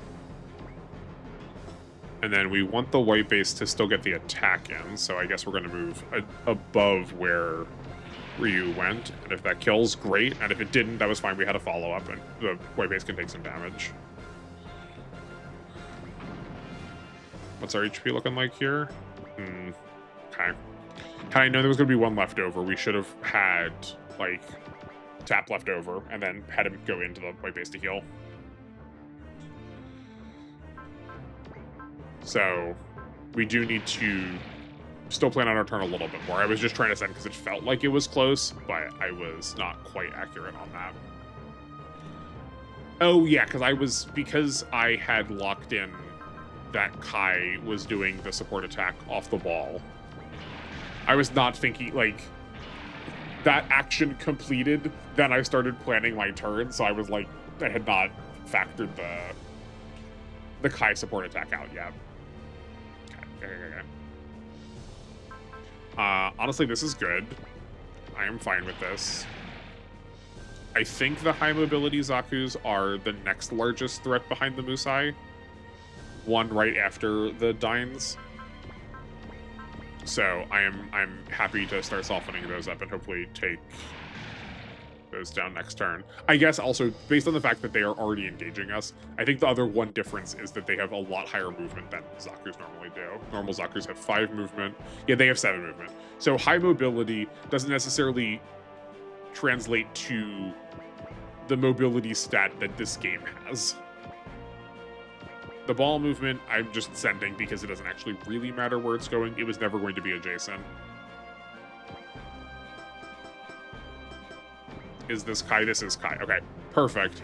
Now we can use focus next to the battleship for attacking this high mobility type that will kill it between the battleship support attack. I'm going to move whichever of the 2 Dragonars first down here. Don't bother with the support attack, but to get the rivalry bonus being next to Kai. I'm not sure what they offer yet, but it lit up, so better than nothing. He's got potential now. So all that extra damage really is amounting to something. I actually don't think it will, because a level 1 potential isn't going to activate until you get down to 10% HP. And if we're getting to 10% HP, we're getting to 0% HP.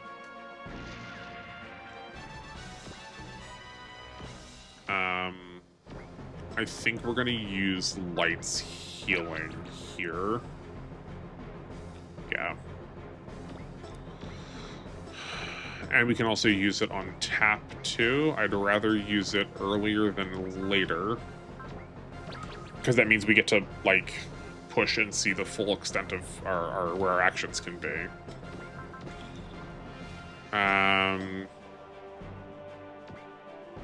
That's decently low.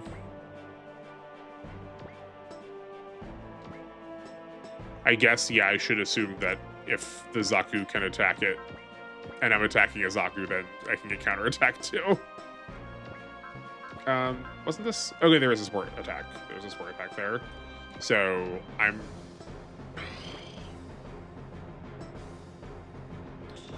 That's probably gonna hurt pretty badly, though. I think we're gonna send.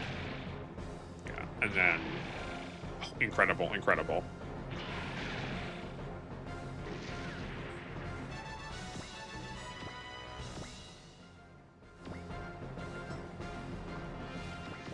Have Hayato come up here and finish this Zaku with the support of... Oh... No, we're gonna have Hayato weaken this Zaku and then have Michelle come up and finish it off. And then have the white base attack here. Sure. And then Ryu's got nothing to... Oh, no, and then Ryu can finish it off, maybe? Maybe? I think that's... Yeah, that's at least how we're going to route. Not route them, like, not R-O-U-T-E, R-O-U-T.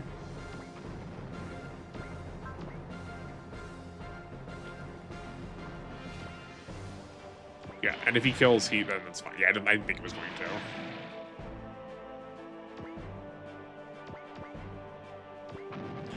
We want experience on this.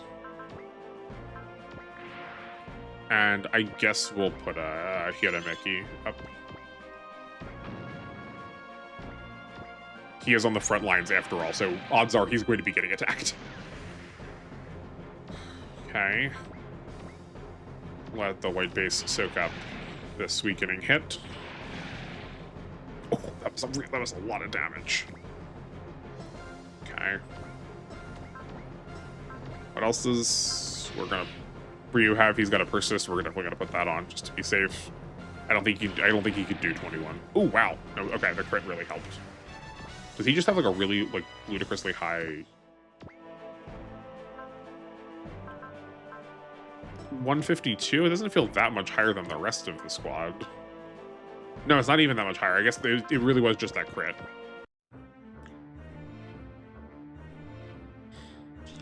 Okay, I'm feeling comfortable. Question mark.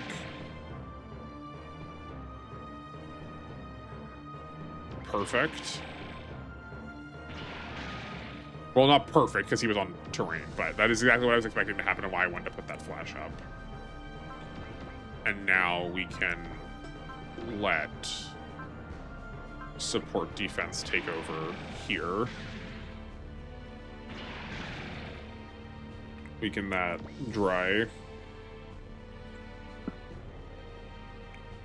Okay, this is our last high mobility type. I don't want to waste the remainder of our good ammo, so...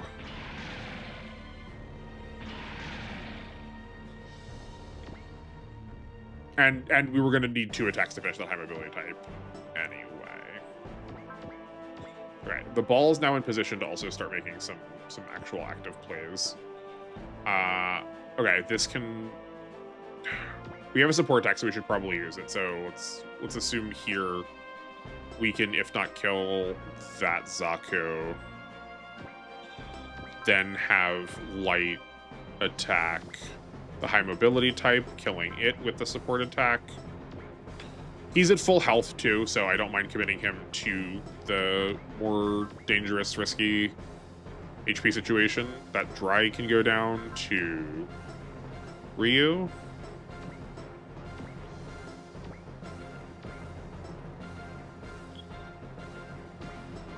And then...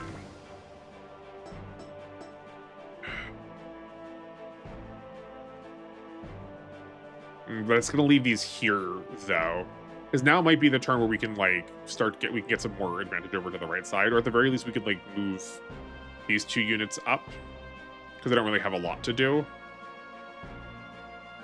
maybe that's okay. So these two at least will be next to each other to support defense, and they don't seem particularly interested, especially if we keep the white base like up around here. So maybe we can leave the ball and light sitting down here next to each other to at least like support off of each other, and then move them over to the right next turn, I think is maybe a good plan. Okay, so who was light attacking? This Zaku getting finished by counters, or by support attacks. Light was attacking the high mobility type, that's going to die with a support attack. Ryu was going to attack this dying, hopefully killing it without the need of the support attack from the white base. And then we can have Tap move up here and take this terrain.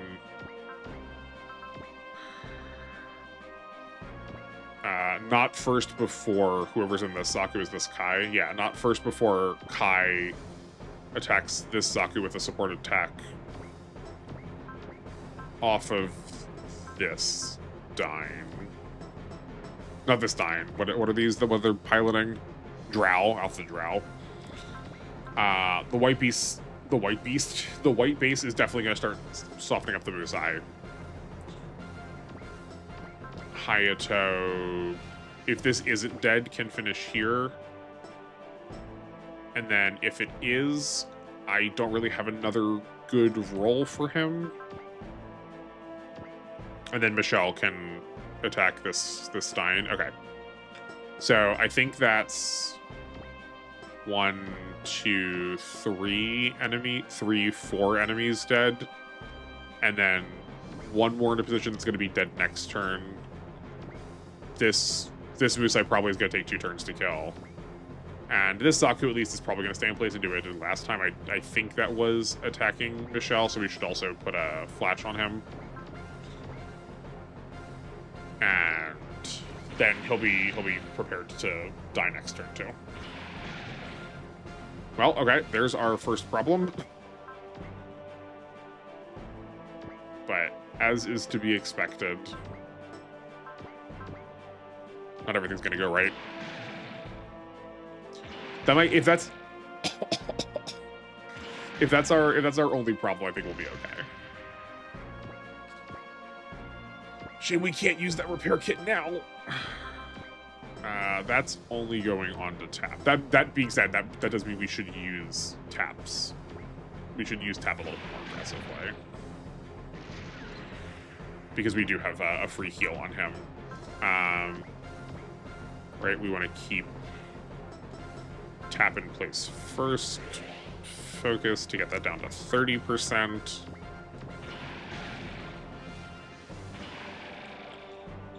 Can we do... Oh, it's using... Okay, that's fine. Actually, no, that is better that way, because then tap can move forward, and... How forward do we need to be to get us to post movement? Okay, it's 1 to 4. Sure. I'm going to move up here instead, because that at least still gives us someone we're touching. Yeah, that works. And then Hayato can finish off this Zaku that we didn't manage to clean up. It also gives us a way to use the gain. Any of those gains that are sitting there at the end of the round feel super bad. Like, we deeply need to be spending that experience. But level 6 is not, like, we're not really outpacing that much. They're giving so little experience to begin with.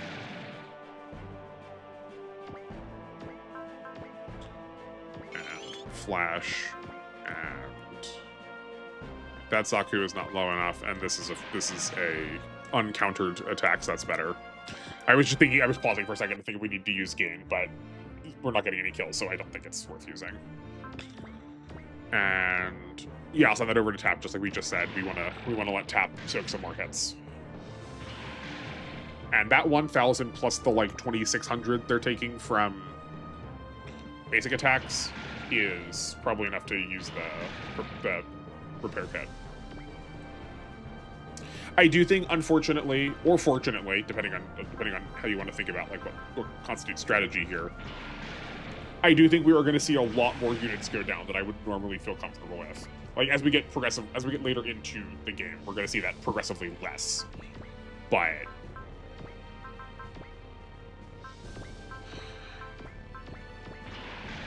it is just part of... It's just part of the cost or part of the benefit of getting to use crummy units. Yeah, that's fine. We should have blocked it, but that's okay. Right, because, like, really one of, like, an advantage to these, like, less than stellar units is the fact that they have such a low repair cost. So, you know, it's, like, I think it's a little extreme to say that dying is a strategy, but it's definitely not something that we can take advantage of. Like, it's a very small amount of advantage. Oh, that was just bad. Oh, because Ryu was out of bazookas. Not that he would have been able to. Not that he would have been able to get the counterattack. Not that the counterattack would have saved Light's life anyway, but that's fine. We'll just give that to Ryu. The white base can persist. Or, sorry, bright can persist. The white base is not. And then we'll attack this Musai. We prefer to hit the one that was already weakened, but it's not within range of our best. And we just need more of these guys out of here. That's an unfortunate pool of still too healthy enemies.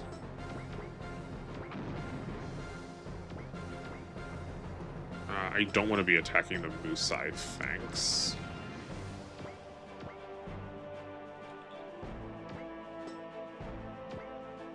Yeah, Kai is mostly at full HP, so we can let his HP be the softening for one of these. Great.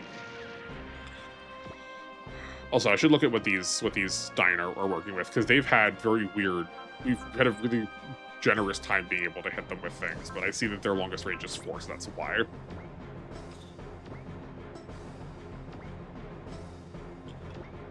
That Zaku's probably dead on enemy phase, so I'd rather... Oh, this is even better, because we can get a support attack off. Perfect. And now you can EXP. Oh, we're out of the bazookas again. Man, having 4 ammo is rough. Do you still have... Oh, you still have flash on. So I don't mind sending him into combat a little bit. Great. He's just getting ignored anyway. This is... Yeah, send that over to the white base.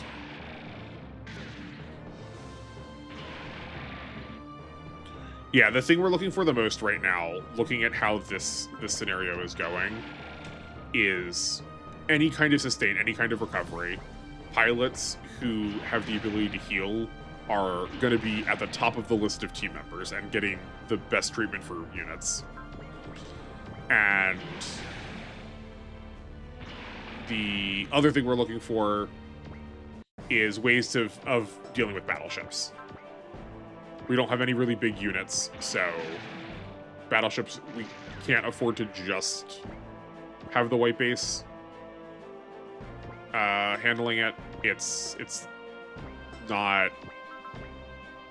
It is too slow... Oh, we still have flash on. What was I doing? It's too slow turns-wise.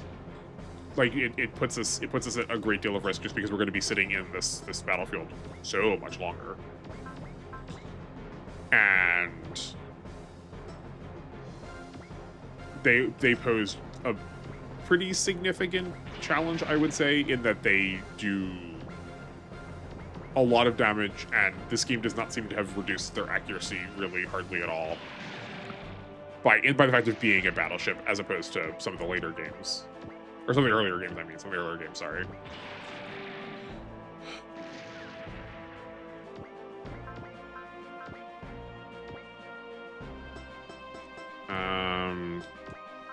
I think we're fine to not use...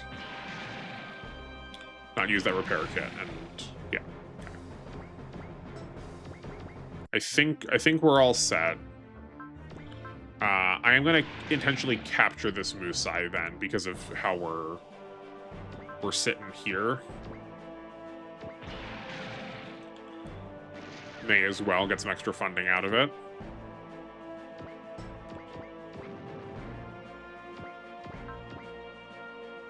Yeah, we'll attack the weapons. Ooh, okay. Oh, Ryu's at full health. Okay, so that's fine. He can get the weapons to a place where they won't have any way to attack. I do think battleships are fully properly out of attack options if we take out their weapons. So we gotta remember the order to do these, and I think it's still weapons, then like I think it's middle HP bar, top HP bar, bottom HP bar, whatever language you want to translate them to. So like things that take away weapons first, then accuracy, then ability to move. But yeah, see, like they're fully out of the ability to attack now. Which I guess like that's why healing is still higher on the priority list than a way to deal with battleships, because we can largely neutralize we can neutralize them pretty efficiently. That's interesting. We can neutralize them pretty efficiently, but it is going to take some time. That said, it did just use a repair kit on its weapons, so we need to be aware of that.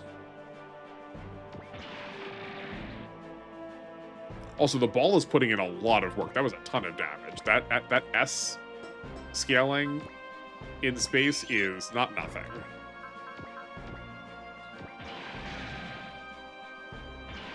We'll use the flash to save Michelle's HP and life. Also, I've not watched 8th in a while. If someone knows it's like Michael or just pronounce it a different way, please correct me. I'll briefly check on that too. Okay. This damage is unnecessary. We can capture it now.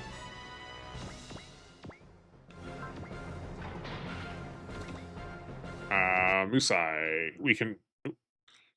Oh, you know what? I'm pretty sure the dolls from Leisner have the like usual support abilities like healing and energy restore, and those definitely count because we get multiple of them. So they're definitely going to be immediate adds to the team. If we turn this into parts, it turns into a super repair kit. You can see that here we get this item, or we get this money. And because this is an enemy battleship, we can't add it to the team. We can't just have like one of our pilots driving the Musai around, as cool as that would be. But we're just gonna... Oh, that was wrong. I didn't want to use it for parts. Oh well. I'll see how much the super repair kit sells for. I wanted to get the money out of it. I wonder if that's going to be exactly what the scenario for scenarios... Like, I wonder if that's what Scenario 6 is going to look like. How much? The super repair kit sells for 2,000. Good golly, we wasted a lot of money there. Okay. Nothing has changed. I still maintain I don't want to invest into any of these characters, so I'm not going to bother. Also, I don't know why I'm bothering. Actually, I got to stop bothering to save because it's not going to matter. And we go into space. No, wrong. Out of space. Atmospheric re-entry.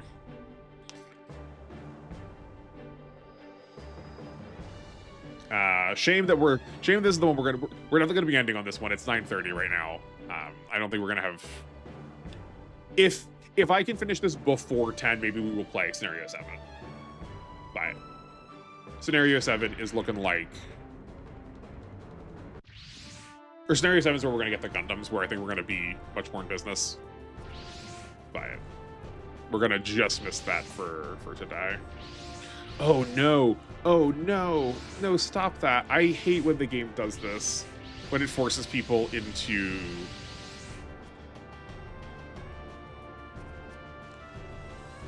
When it forces people into their, like, default units. Okay. Well... Oh, and we have to do it in 6 turns, too.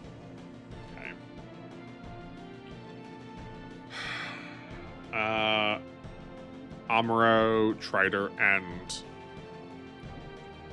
D something? Is that like guns, weapons? Oh, I bet that's the Dragonar stuff. Okay. Well, that's interesting that they put Shiro in the gun cannon. How odd. Okay. See, this is the one. These are like the parts that make me really disappointed, though, because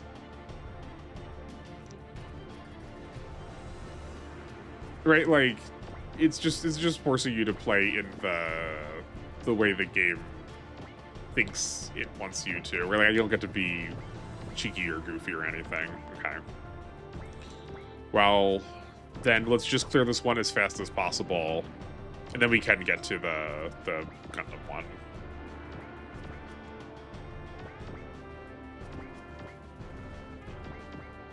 This is a little bit why I'm like hesitant to like use this challenge, because the game really just forces you out of it instead of doing something like my other thoughts for challenges were maybe something along the lines of using only reels or only supers, but I don't think that's going to be that hard, because like once you like start investing into some of the good reels, they never get hit, so like all of the difficulty is gone there. Or at the very least using, or the other challenge being that we could use only one unit from a series.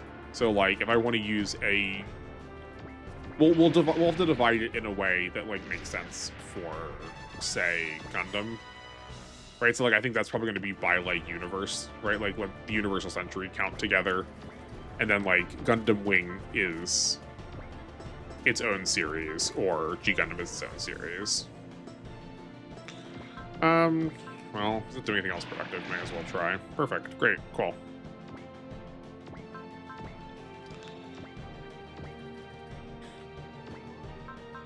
Though I'm also fond of the idea of having like a point system, but I do think that would mean that like the game is already well known. Just like something to force me to not use the most cracked stuff. I've always really liked point systems in card games instead of like a ban list, because that does mean you still get to use the cool stuff, but you get to use it selectively, right? So I could go, you know, I really like the Raijin O, and using it sounds like it would be a lot of fun, but I can't use it because that would break the rules of this challenge. Well, if we went by like a point system, I could use that. It would probably be high points, because I do think the combined unit is very good. And that would then, to counteract that, it would force me to spend on getting things like the Zaku's on the team. Otherwise, you know, you get what I'm saying? Well, I think I did not figure out the math of what we had, so I guess I could just do that in, I guess that's why we saved. I can look at how much money we had. So maybe this funds wasn't worth it. But people are getting experience. I don't know how to count it. Maybe maybe we need the help. Maybe we'll just flub this one. Also, not like we're necessarily keeping this gameplay, right? This is just like the in-between holdover situation. Maybe we will be so far from this by the time we come back to it that I'll have forgotten that we're playing generics, and we'll just pick up using a regular team.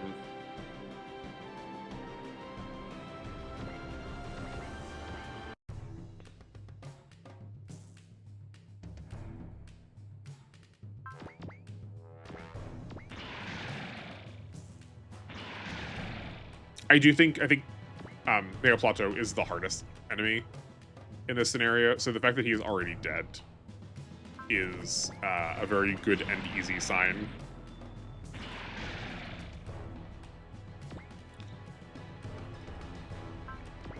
Yeah, we blocked that. Though I guess actually while we're here, let me see if I can pick up the other Dragonar units for us to get something out of. Yeah, thank you, Sayla. I am aware. Char's only worth... Do we really bungle what we were doing? Also, is Hayato... Oh, no, wait, no, we put... Oh, did Hayato just not get... It's not allowed to come out? Okay, that's fine. I was gonna say we should give this to Hayato to get the extra EXP, but he's not here. Okay. Well, let's give it to one of these two then. Because if we're already ruining the continuity of things... Oh, that was bad. Okay, I figured an 80 would be fine. That's a whole game over? Good gracious. Okay.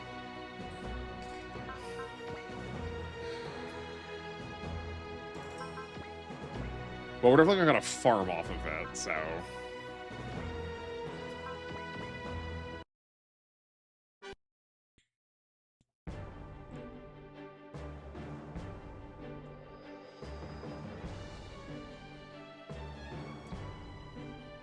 Yeah, but like I don't know what to do in these positions.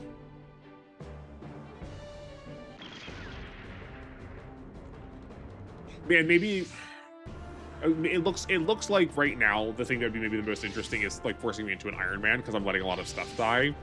But I think that's just because we're not playing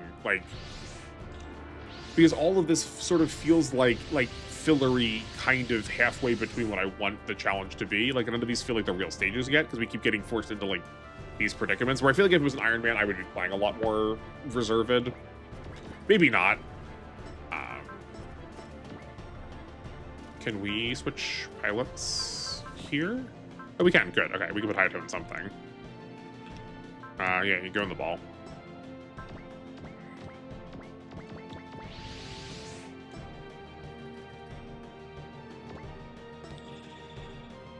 I think we are still just full sending again, because we are on a timer.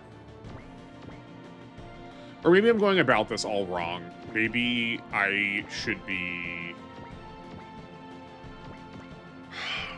Yeah, maybe I'm going about this all wrong, because, like, part of this project was to show mechanical depth, right? Like, that's why I want a lot of...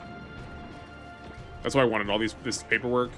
But this is sort of showing mechanical... Not...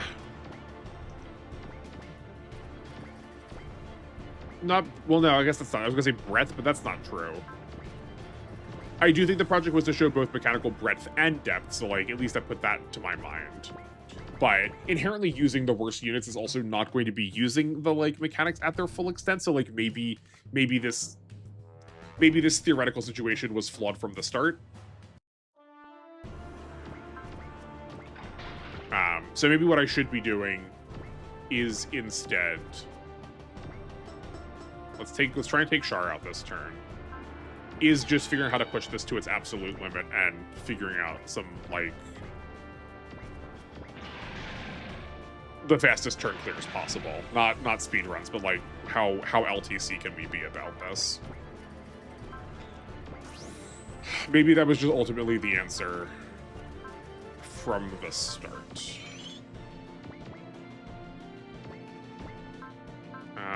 We don't have enough morale yet for those, so we're sitting here like this. That's totally fine.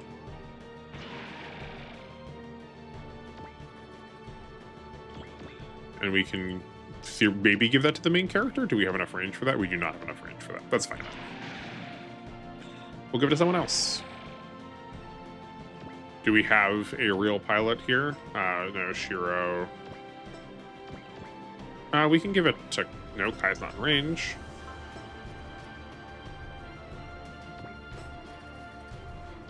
I guess we give it to...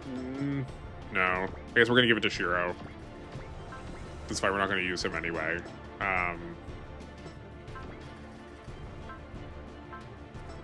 Does he have any spirits that matter? We'll persist. It is interesting that they gave him, I think we're calling it Wall, the one that reduces damage by a factor of 3/4. seeing as, you know, he's a Gundam pilot, he's probably not going to be like getting the most defensive qualities. Though he is like from the series where the Absolus are from, which are probably on the whole the more defensive of Gundam units. But anyone from the Universal Century, of which both, right, like Hayato and Ryu are from 0079, and Shiro from 8th Mobile Suit Team, all of them are in the Universal Century. So it's not like we could put Kai and Hayato in an Absolus as much as we could put Shiro in one, or we can put Shiro in like the Big Zam as much as we put anyone else in one. And like that's like the most defensive unit, but that's also the most defensive unit because of its ability rather than because of its stats. Sure, we can have Sanders soften this up.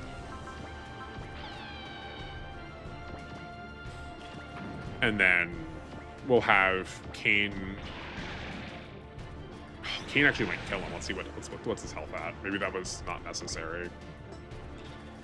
Oh.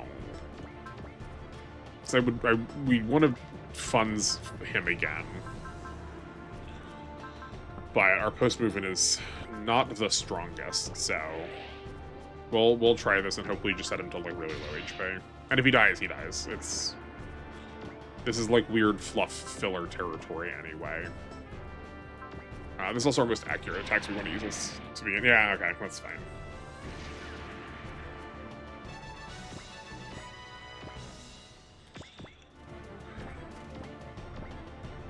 I guess for these maybe we just like try to do like the least damage to the integrity of the run. But like, what does that even mean? Maybe I'm too sticklery about like what the run needs to look like. I don't know. But help with defining the rules would be greatly appreciated. Please don't feel like you're stepping on my toes to make suggestions. I mean, like, don't be mean about it, right? But arms first.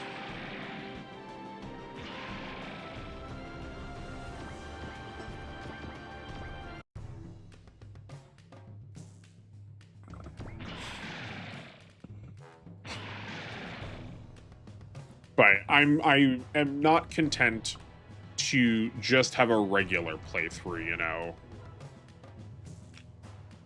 Oh, that was wrong. That was so wrong. Don't kill him. Okay, that's fine.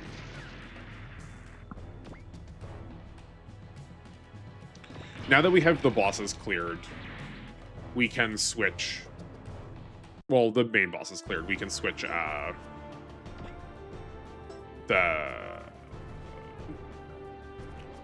not Trider, not Daitarn, Breiger into car mode so we can clear this out faster.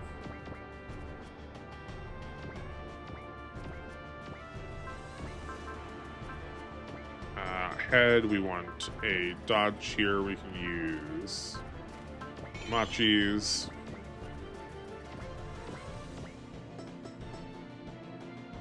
One, two, three, four. Great.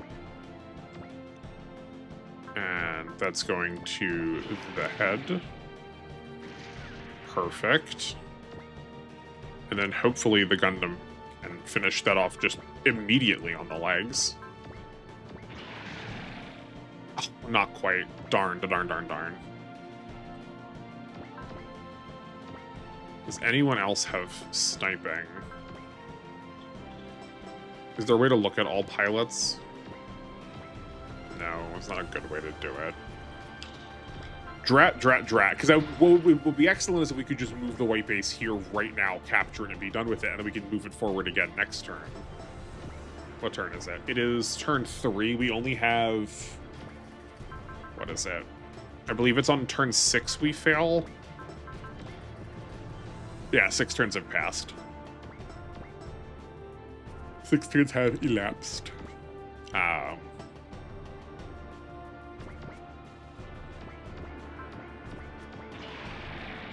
That can be, it's fine. It just doesn't matter if we get any of the non-white base units down to the bottom. I guess, yeah, I didn't actually like go over the scenario at all because I wasn't thinking, like we weren't thinking about this as being a real scenario. But we need to get the white base down to that highlighted yellow segment. That can't do anything. That can't do anything.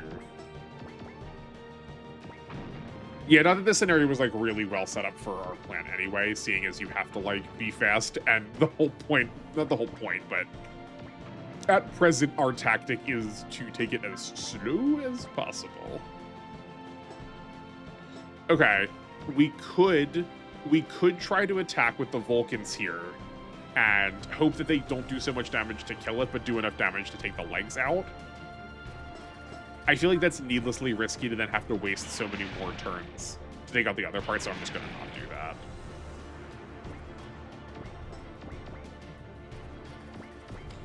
And then we can play big sloppy if something dies. Oh, no wonder that was doing so much damage to the boss. Didn't even realize.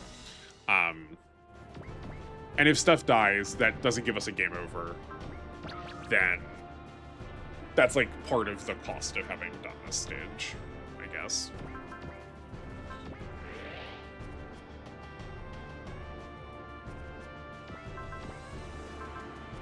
I do also really value that Kain gets an Excel. That's really rather good.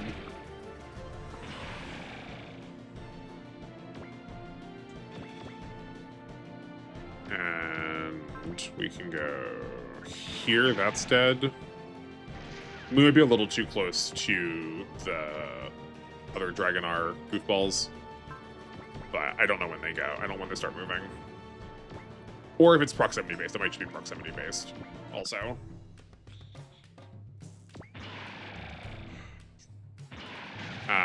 I'm at least trying to think about what the requirements for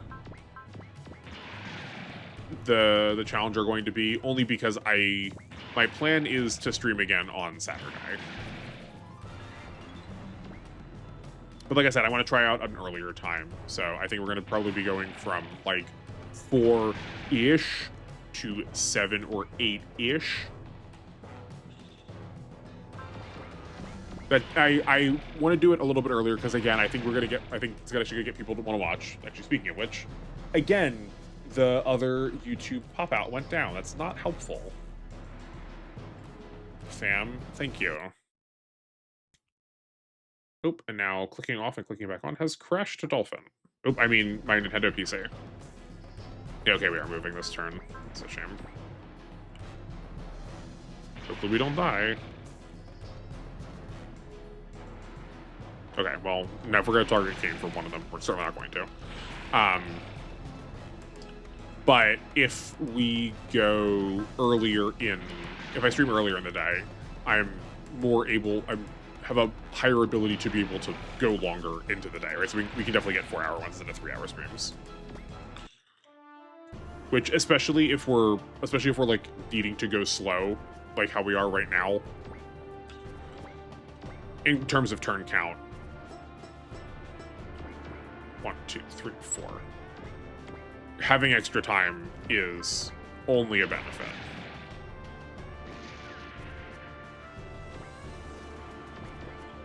Okay, we can move 6 spaces. 1, 2, 3, 4, 5. Sure says 6 on here.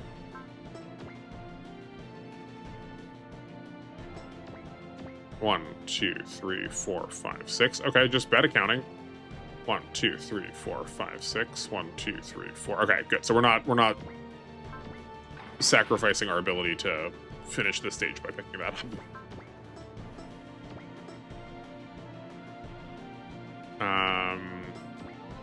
You're probably not going to get to, or yeah, we're definitely not going to get to clear another one of. We're not going to like get to take this Stein. That's fine. We can switch to the tank.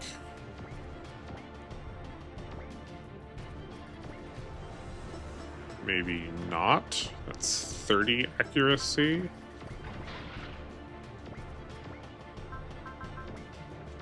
No, we do want to switch to the tanks. We want to get close for the support attack.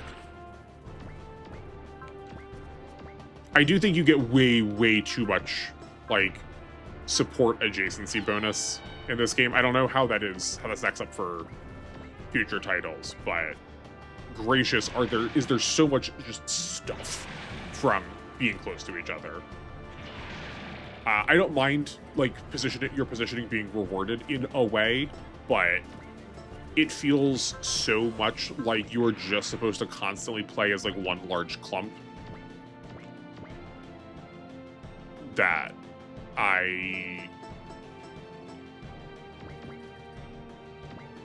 There are definitely a couple of design decisions that, to me, make it feel like we are not as incentivized to spread out as I would like. Nope, that wasn't right.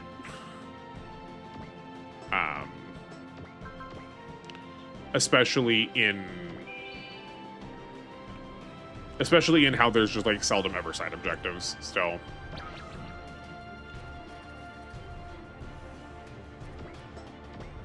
I do think there is there's one game where there's, like, items that are buried underground or something.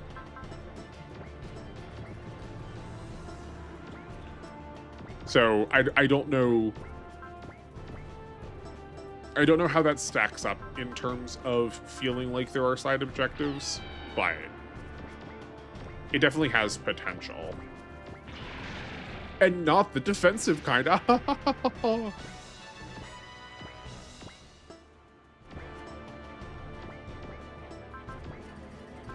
do remember liking the couple of side things you had to do in the complete box. Right, like Amuro could run off somewhere and pick up. You could get the core, not the core fighter, the G fighter, I think it was. Yeah, the G Falcon, as a form that the Gundam could transform into. I guess, was it the combination one where he's just like the front half of the Gundam is just sort of sticking out of it? It may have been that, but right, like that combination form, the transformation, was not immediately available to you. You had to go and find it, and it was like on a specific building, and like if you looked at it, you could tell like the building looked unique compared to everything else. And I think it also had base tile like stats, right, where it gave you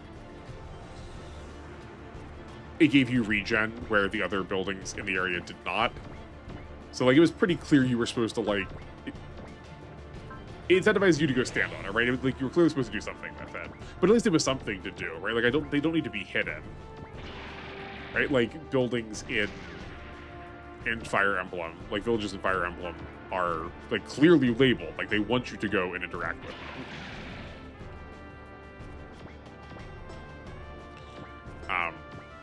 Not that like Fire Emblem has it perfect or anything, mind you. Otherwise, I would like if it was perfect, I would just be playing that instead. And not that every game has to like work the same way. Like I don't want Super Robot Wars to like lose its identity. Just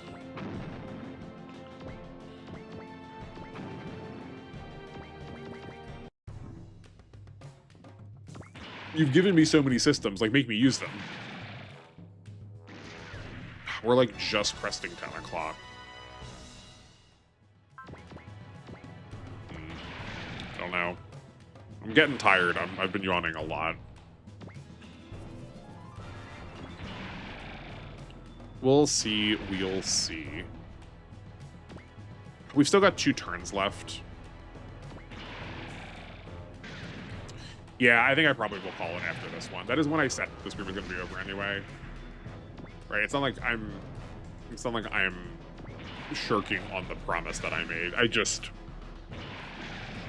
you know, if there's nothing stopping me from doing it, why couldn't I keep doing more?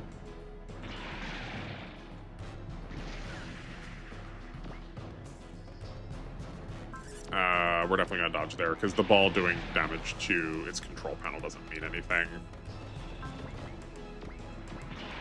And we've got plenty of larger units now that we can just punch the Musai for like full quality damage. Sure.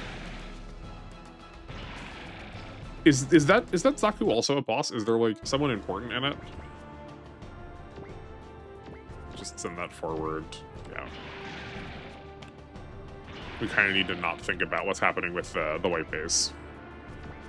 Oh, it is. Oh, there's Norris in that. No, I'm like, no wonder this thing is like so hard to hit and like is like clocking for so much. But there's a boss, right? But like that's a shame. It's disappointing that I really had to 1, 2, 3 that it wasn't made apparent to me sooner that there was a boss happening here, right? That I could look at it, overlook it, and then have to go back later and be like, that felt kind of like a boss.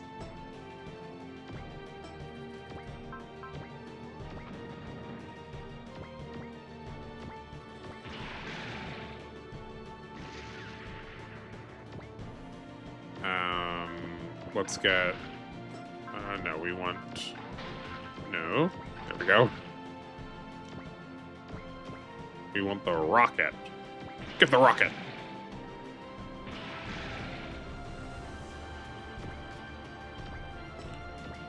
And who's left antagonistic over here? The Gundam can shoot this down. Perfect. And we'll give this to Kain also to sort of waste it some more. Let's have him have, oh, don't we need the support attack. Wild.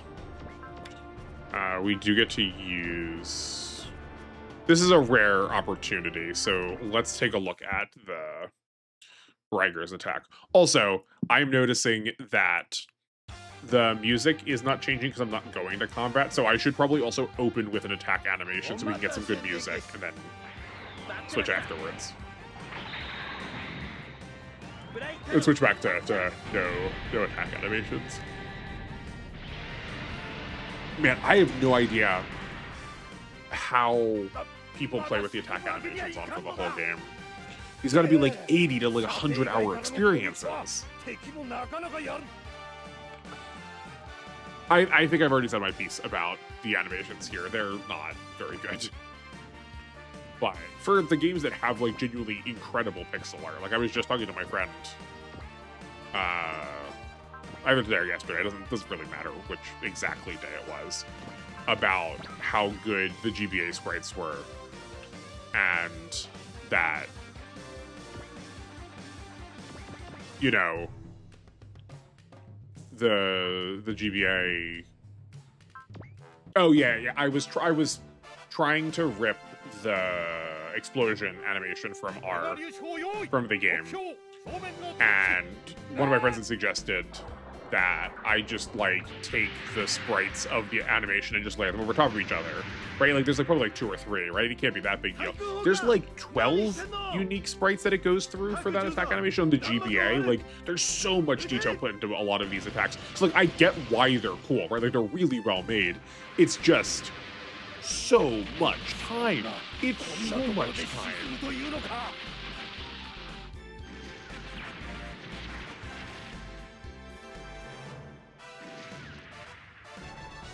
And it's not like there's that many different attacks that it's like going to be unique the entire time, right? Like you're going to start seeing some samey repetitive ones.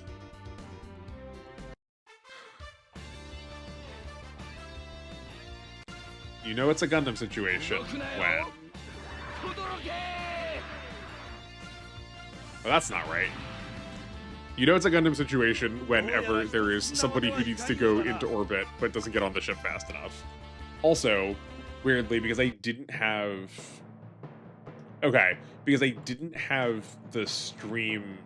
The actual window the stream was in open. I just had the pop-out in. I had the pop-out in? No, I had the pop-out popped out available to me on other pages. It didn't move the stream forward at all.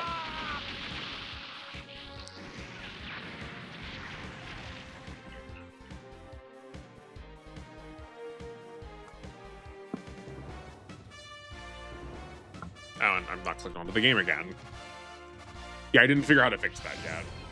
I'm sure it probably is just a setting, but there's so many flipping settings in here.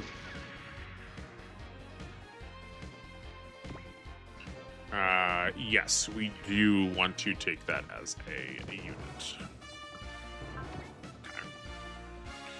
We haven't quite been going. We haven't been going 3 hours yet.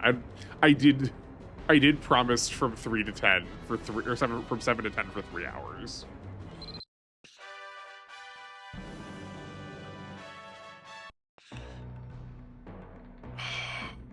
I'm torn.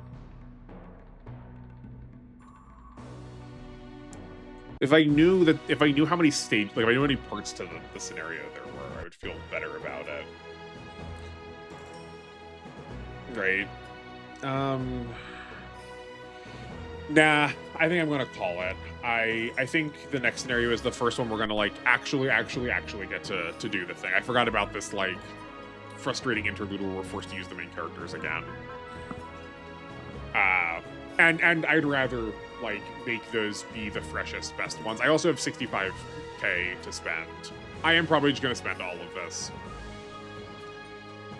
Oh no, I guess we said we were gonna save it for the ground Gundams though. So I was gonna say I can figure out how to allocate this after stream, but I don't need to do that because we're saving it for the Gundams, right? So there's nothing much to wrap up. I don't have. I in the past have tried to like talk about what the next stages are going to look like, but I don't know because it's kind of the point of why we're doing this. So can't do that. I guess just if you're watching this between now and next I go live, my plan is to do something like I said around 4-ish on Saturday to like 8-ish on Saturday p.m. EST. I don't know when I'm going to be waking up. My sleep schedule is very wonky. There's definitely times where 4 p.m. was right when I was getting up. So that's what I'm saying ish. Like, I don't want to promise exactly at 4. I woke up at 3:30 and I'm just still like rolling out of bed. But if you're watching this between now and then, feel free to catch me live. You're always happy to have lurkers even if you don't want to chat. That's fine with me too. But if not, hopefully I will see you in the Y streams that are going to be starting on whatever day that is officially out. Hold on, let me look at my calendar quick. That is the 27th. That's a Wednesday. So yeah, next stream will be Saturday, and after that, I won't be doing anything until I won't be doing anything live until that next Wednesday, which is going to be Y. I've not figured out exactly what time it's going to be yet, so stay tuned for that. But decisions, dates, sorry, no, not dates. Dates are still determined. It's the 27th. That's what's coming out. Decisions and times to follow about exactly when it's happening. But hopefully we'll talk about that. We'll have it sorted by Saturday. So yeah, thank you everyone for watching. I appreciate you tuning in, and like I said, any suggestions about how we want to approach these challenges, I don't think this is going to go away on the channel. Like, I like the concept of this, and I probably want to apply it to other games in the future. But if people are more interested in seeing something like trying to like route out an LTC, I'm happy to do that too. But other than that, I will catch you on the next one. Thank you all for watching. Have a good night, everyone. Bye.